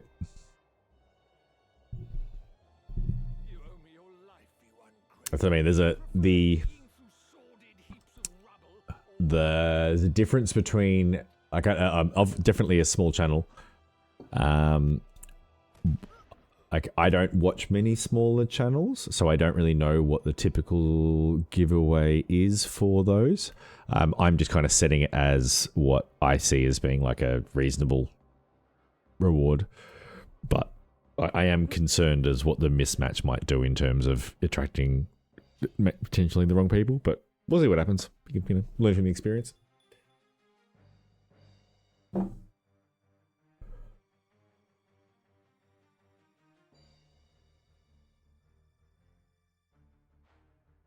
I mean, some of the I watch.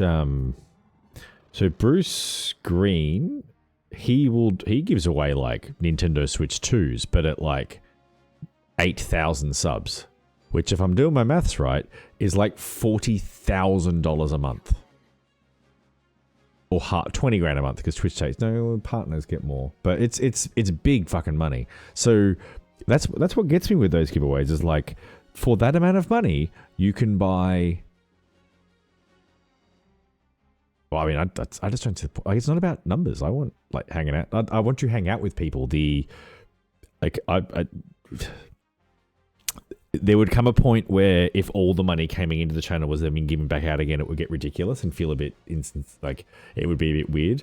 But I have no problem sort of the channel costing me more than I get back from it in terms of giveaways. Like that the making money from it is not the main objective.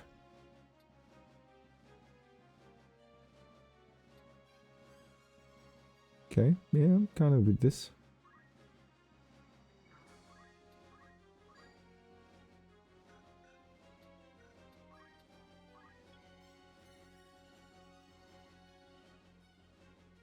I mean, it is a kind of fulfillment, but yeah, I know what you mean.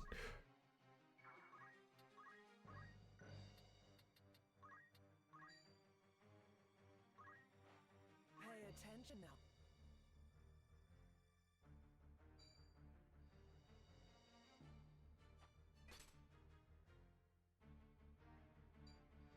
How's this?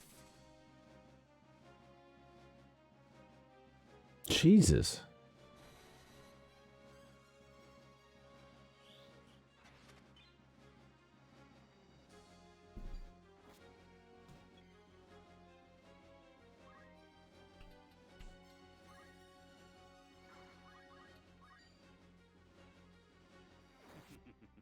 I will not.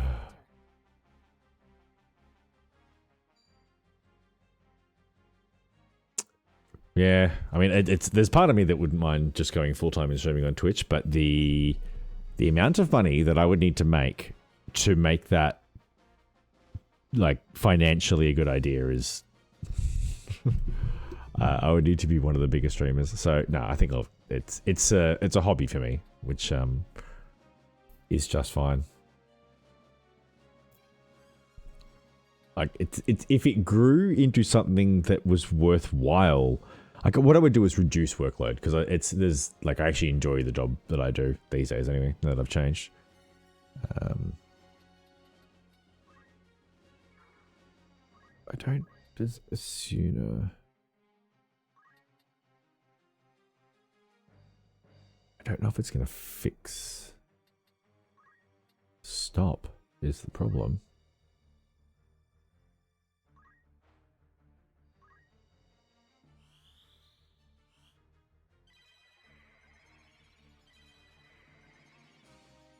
Nope. Oh, I mean, I know Australian streamers who pull like 200-300. I don't know if there's any mega ones that I can think of. Not that I'm.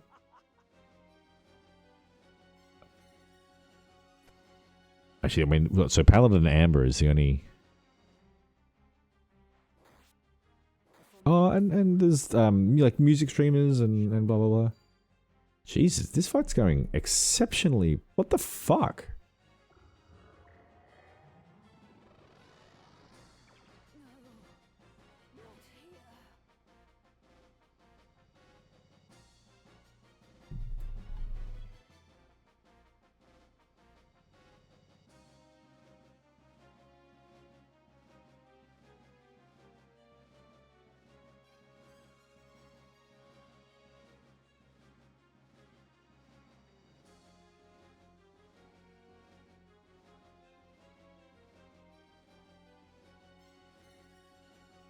Wait, hang on.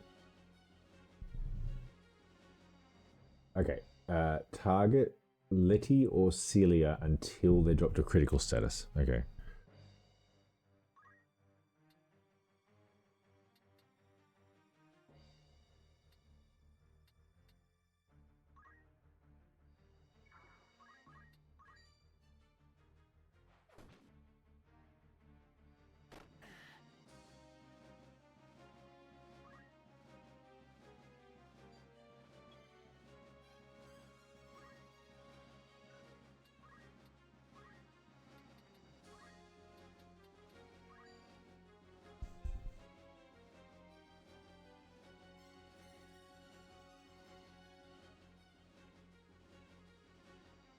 Yeah, I mean, I would agree. You need, yeah, like hundreds plus, and it will start. Yes, it will start to grow. I mean, I don't know. Like it's people. You can plateau at any kind of number. So, yeah. But I don't know. There will be at a certain point that your community. What I would like to be able to do is have a community that's big enough that instead of feeling like I need to play recent games in order to attract people in, I can just play whatever I want because they're more interested in just watching me play games than whatever. And then kind of when you start doing, and then from there it's like, well, maybe I'll do some drumming or some cooking or whatever the hell else.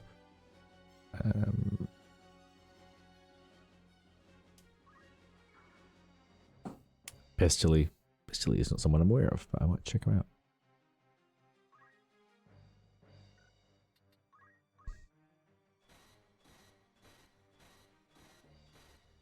What was the point of that, Chief?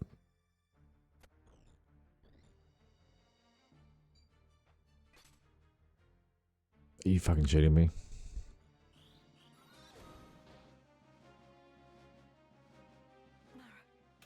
Are you... What the fuck, man?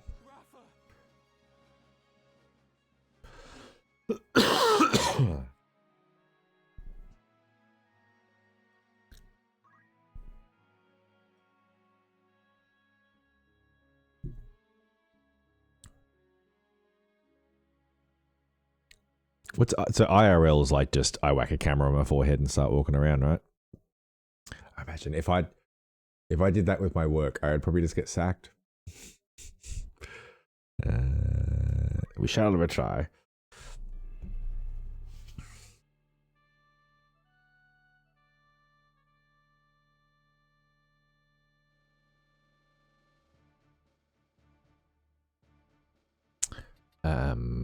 We need to do... Can I move him, please? maximum damage. My turn, is it?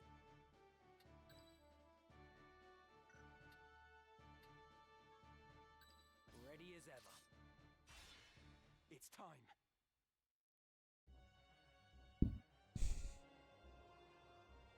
Fishing. Oh yeah, fair enough. I get that kind of stuff.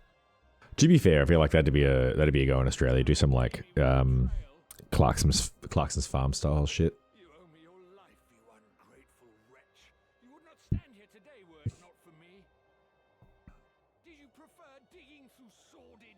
I guess the problem you have in Australia is we're a pretty small market. Like I would be surprised if you actually could get more than a few hundred, a few thousand followers, unless you actually managed to pull people into Twitch, like people that didn't normally watch Twitch and keep them there. Yeah, I mean you've got to have more than a couple of followers and everything, but yeah, it's in the long run. Yeah, absolutely. I would like to. Is it PAX? Like 100% something I'd like to go to. Like I'd like to be that level, like part-time streamer, but I wouldn't make time for doing this outside of my job if I didn't enjoy it. So then going to PAX and getting involved in that kind of stuff is something I'd like to do as well. So It is with vengeance.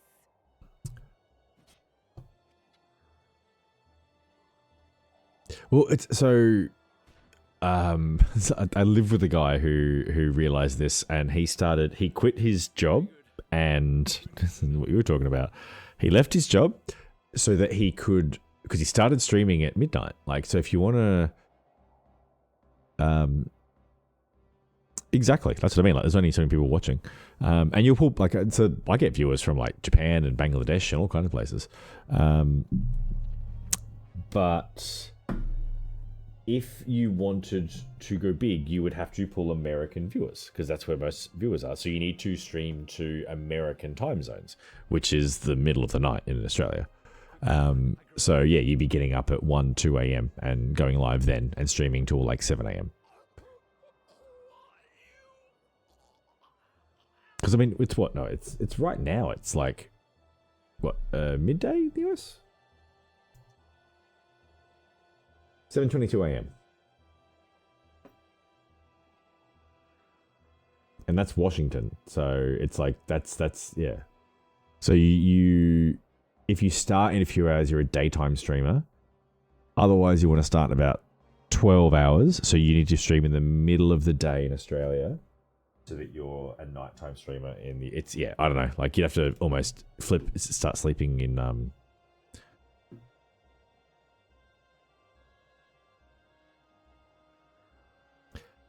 That's yeah. So I mean, I don't want to stream in that time slot. That is, I'd be competing against so much more people. Like in theory, there are people who are awake at various times, for whatever reason. So I'm there for those people. What I would like to do is start. Cat's a weirdo.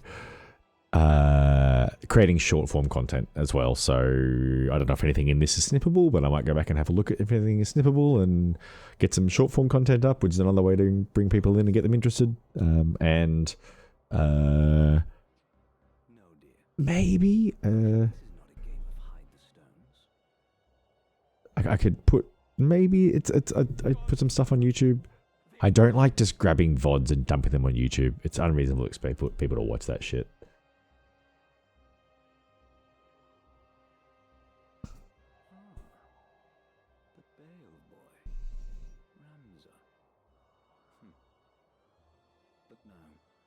I don't. Yeah, no. The problem with that is, so if everyone starts using an AI tool that uses the same script to go through their streams and pick out the good bits, all clips are going to become the same, because that's what it'll look for. Whatever, it'll have certain criteria. It'll go, cool, you met these criteria, here are your clips. You then just go, yep, cool, create me the clips, where you go. What I would rather do is particularly in an era where that's going to become the norm, the more that I can do which is different and stands out, the better. Like, for example, the name is different, and Like, as opposed, I was going to go with, I couldn't get Hugh Burger. I was thinking about Hugh Burger TV, which is extremely generic, or Hugh Burger TTV. But I thought one Hugh Burger is kind of like, yeah, it's, I don't think an AI tool in that scenario is a good idea. You're just going to end up with, I don't want my content to become more generic and more like everyone else's. I'd rather it went the other way. So my thinking is I'll just watch my own streams. Like, just watch them at 1.5 times or whatever in the background when I'm doing other shit. And if I think something is interesting in my stream, then there's a clip. Will you not yield the stones of your own accord? I do so hate deceit, but spare me the struggle, and I shall be glad to ask Folmarv to return. Right, let's just, come on, okay.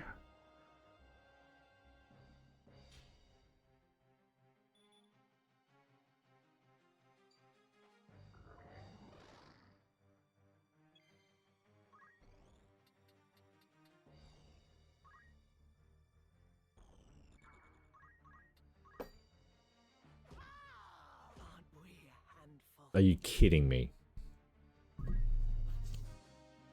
Marquis Elmdor, you were a hero of the 50 Years' War. A man hailed by allies as the Silver Prince, even as he was feared by foes as the Silver Demon. Yeah, I know. Like, and that sort of stuff will happen. And after the conflict, not only did you devote yourself to rebuilding the kingdom, you advocated for our returning soldiers to receive due recompense. To be honest, I think Dispatch is a good game for that. Do you know much about Dispatch? Like Weegraf and the Cardinal before you. Also, this fight that I've lost 3 times in a row, I just did first try in 1 turn. Such was my despair that when the end came, Nice. Well, go hard. but yearn for power. Despair? At what? The injustice of war. I've been So, keen. Dispatch, it's made by some of the devs of like Tales from Borderlands and those Telltale games. It is it's probably most similar to Invincible. It's 10 episodes of this like kind of Invincible kind of story, but it's choose your own adventure with a couple of mini games built in which add to the story, and it's crass and rude and sexy and really good fighting, and the fact that you haven't heard of it is even better. I'm trying to get through this game a bit quicker so I can switch to that. That will have clippable moments because it's very much like some a conversation, suddenly a choice comes up, I've got 3 options, what do we, that kind of stuff. The clips might be a bit generic because everyone's making the same kind of stuff, but there should be a bit more yeah.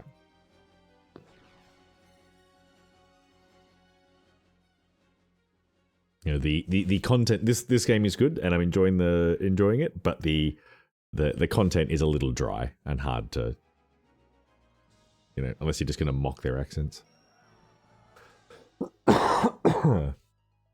Yeah, it's sick, man.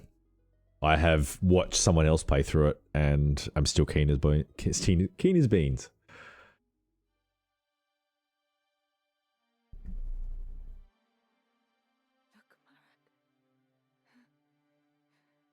A new dawn is risen. All right, that is the end of Act 3. Yeah, it's cheap as well. So the next game was either going to be Dispatch, Silksong, Star Wars Outlaws, or Red Dead Redemption, because I just got it and I got the PS5 upgrade. But I think Dispatch is, like, the first 2 are both cheap and the other 2 I've already got, so I'm happy with all of that. But I think Dispatch is a really good one to stream now. It just came out. It's a popular game. People are keen to see other people play it, and it just looks like a lot of fun. And given that this should be the end of chapter 3 of 4, maybe Cecil, leave me, buddy. Maybe if I can finish this game tomorrow in tomorrow's stream, I might be able to start Dispatch next week.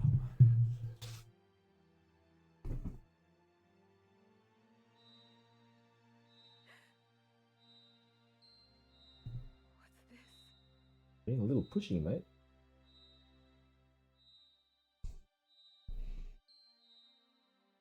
Scorpio. Does it resonate with Is that your... Oh, we grow the price, though. fire and rage, and those feelings twisted him into a Lucavi. Could Rafa's I guess it's the... cause her to transform? It'll be cheaper than a PC, but you're still running on upscaling. Like, my PC is as powerful as a PS5, The stone is if not more. you must cast it away. But it costs more.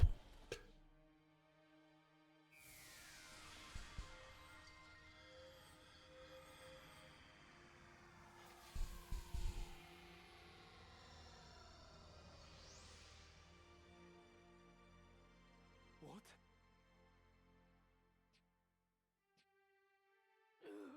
We're bringing people back to life over here. Yeah, fair enough. I mean, it is, if you want to be able to play, you need... RAM's the killer these days. But yeah, what, like at least 15, 1600 bucks, I'd have thought. And the Steam machine's probably going to be, what, 12? Do you mean to suffocate Yeah. me? Oh, don't get me wrong, like, I can see how it would appeal to some. I just wish that Valve would make the call to price it like... So when consoles come out, Sony and Microsoft making a loss on them. Like they undercut themselves because they understand that you want people buying the consoles, because once they buy the consoles, you make all the money off the games. Like they take a 30% cut on every single game. So that was been the model for decades. And it's definitely worked with PlayStation. It was working for Xbox, and then Game Pass killed them. And buying companies for $68 billion or $69, nice. But Valve could do it, but they're not going to. And I saw someone float the idea that it's because if they did, they would end up with companies buying them. Because if you're a IT person who just needs to fill out a heap of workstations, and this Steam Deck, not Steam Deck, Steam console, the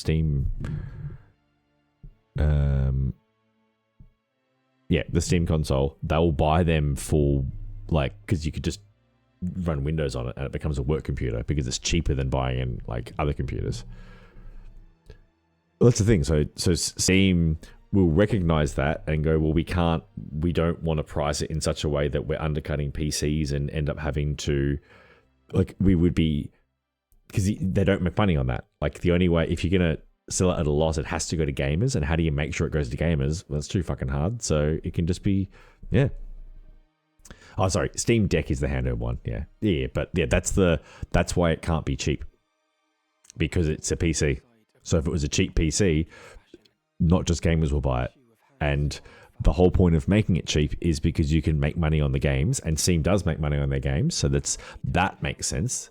But there's no, they're disincentivized from pricing it like a console.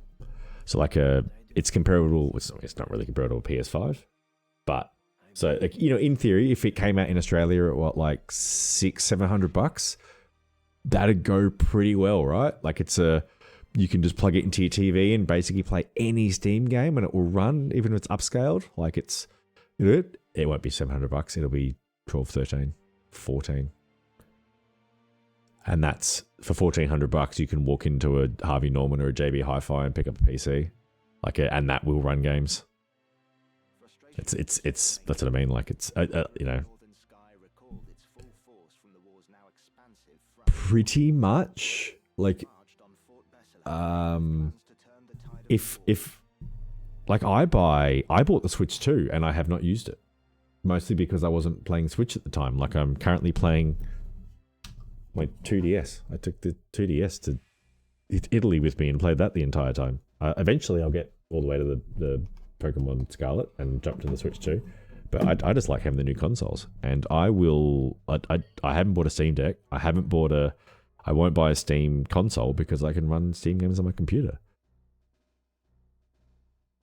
But yeah, that's what I mean. Like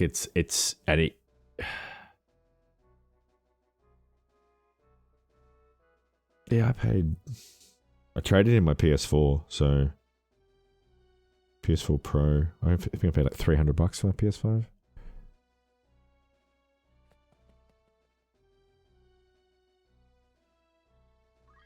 I shall follow your lead.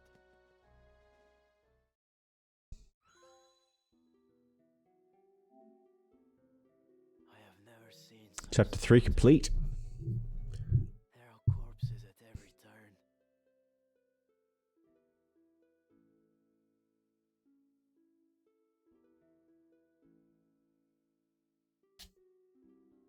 What in the world happened here? That your sister isn't here might be considered a blessing. Indeed.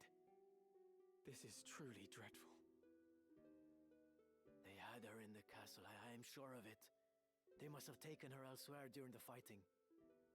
3 men from the Templars arrived. Yeah. before you. 2 of them were accounted for, correct? Look, it's interesting. Like I would love it if it was priced like a console, but I cannot see it happening. Transformed into a Lucavi. I saw him down Purely because of you can't lock. The whole point of Steam and how those things work is you can't prevent them from being used as a PC. fighting whatever wrought this carnage. Yeah, it'll be over $1,000. Ruler must have been taken by the third, whoever he is. You said that these men act under direct order of High Confessor Marcel himself. If so, Because the difference between so the unique power supply hasn't been an issue for ages. It's just power adapter. That's fine. Localization. Some of the Australia has some interesting rules and standards that you have to adapt for. But the extra bit that we pay, like if you don't, when you take like the US price of 500 and then you convert it to Australia and you get 680, right? And then the console actually costs 750. That extra money is the fact that they actually have to ship it the fuck over here. It's just, yeah. So the PS5s that we receive in Australia are almost certainly manufactured in Japan because we're near Japan and they just get put in a boat and shipped over to Australia. I would not be surprised if the ones that, if the American PS5s are made in America. There's potential, like, I mean, I could be wrong. They could all be made in one. They're probably all made in fucking China or Korea or something. But often the increase in price for Australia is just because we are so fucking far away from everything. And the ships have to go further. What will you do?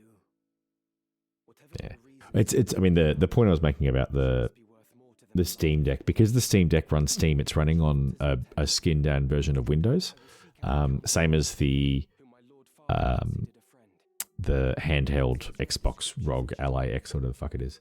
But with the PS5 and Xbox, in theory, they would also be attractive options for offices, except you can't, they're hardware locked. You can't strip out the operating system and run Windows. And if you manage to, you'd void the warranty. Whereas the Steam Deck, by its nature, you kind of can do that. Like, it's meant to be able to do that. Like, you can just strip out what's there and just install Windows and run it like a computer. That's what it's meant to be able to do if you wanted to. So what's to stop every company from just buying thousands of them? Because they will, if their price is $600-700, RAM costs that much on its own, let alone the little box and the design of it and the hard drive and the motherboard and all that kind of shit, CPU.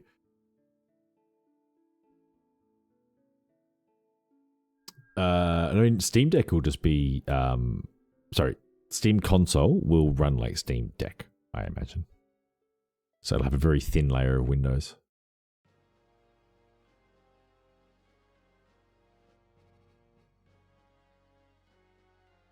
Because yeah, the point of a Steam Deck or Steam console or any of that stuff is that you can also just go install Xbox Live onto it and boot up Xbox Live instead if you want. If you priced it low enough, companies would buy it, dismantle them, and steal the parts. Like if you sell things at a loss, you risk that sort of shit happening. And that's the important thing is Sony and Microsoft and Nintendo typically at the start of when they first release a console, they sell it at massive loss. In theory, those first ones cost tens of thousands of dollars to make because of all the R&D costs. It's weird. Like you have to go, well, it cost us 20 million or 40 million or hundreds of millions of dollars to develop the design and, all the hardware and software and the case and all that kind of, the design of this thing. And then we had to engage all the people and the contracts, all the people that worked to engage the stuff. Factories were built. That doesn't really cost you. You just like, hey, company, I need you to make this stuff for me. And they come back with a price. So that's all that sort of stuff. And then it gets assembled and you market the whole thing and all that kind of stuff. That's all back-end cost. And you go, cool. So that's like, let's say $1 billion, whatever the fuck it is. And okay, we expect to sell 200 million of these things at $500 a pop. So that's $100 billion. Yep. So we can afford to, right. So $500 at the start is a huge loss, but as long as we sell enough of them, we're making money. It's that kind of a thing. It's called a loss leader, but it's it's also the idea that they're making their money from the store as well. Another was found by the late cardinal in the ruins at Zelmonia. Both are indeed auricite by all accounts. Also, did you hear Sony has extended the life of the PS5? I'm kind of glad they did, but Branded heretic to ease his capture, I do not doubt. Do our ears in Malone hear nothing? They hear, perhaps, but have fallen silent. well, just like you think. So before the PS5 came out, we saw the dev consoles, like those weird like V-shaped dev console things. Yeah, so the PS6 was originally meant to come out maybe next year or the year after, but the PS5 hasn't peaked. Like it's still, that's, I mean, it had that like limited start and people have been able to afford it. Like, and there hasn't really been that huge, like, so the PS4, once the Last of Us, I reckon, like right around that game came out, right around when, Last of Us was PS3, wasn't it? So that would have been the PS3 version. Like there's, often you get this peak and there's these like massive gangbuster, like, hey, we've really peaked. That hasn't really happened and the sales haven't. You might be correct, actually. Yeah. Yeah, and the other problem you'll have is if you release a new console, it then puts pressure on Rockstar to then make sure it works on that console, which means you've then got to lift the graphics. Like it's been designed to run well on a PS5. Also, like a PS6, you're not going to get a big jump. Sorry to say it, but PS6 will just have like better upscaling, better ray tracing, that kind of stuff, like all the fancy frills and shit. Okay. I think that I might call it there for today, because we did the thing. I finished chapter 3. That was kind of sucky, but I got there. Kind of glad I put it on easy.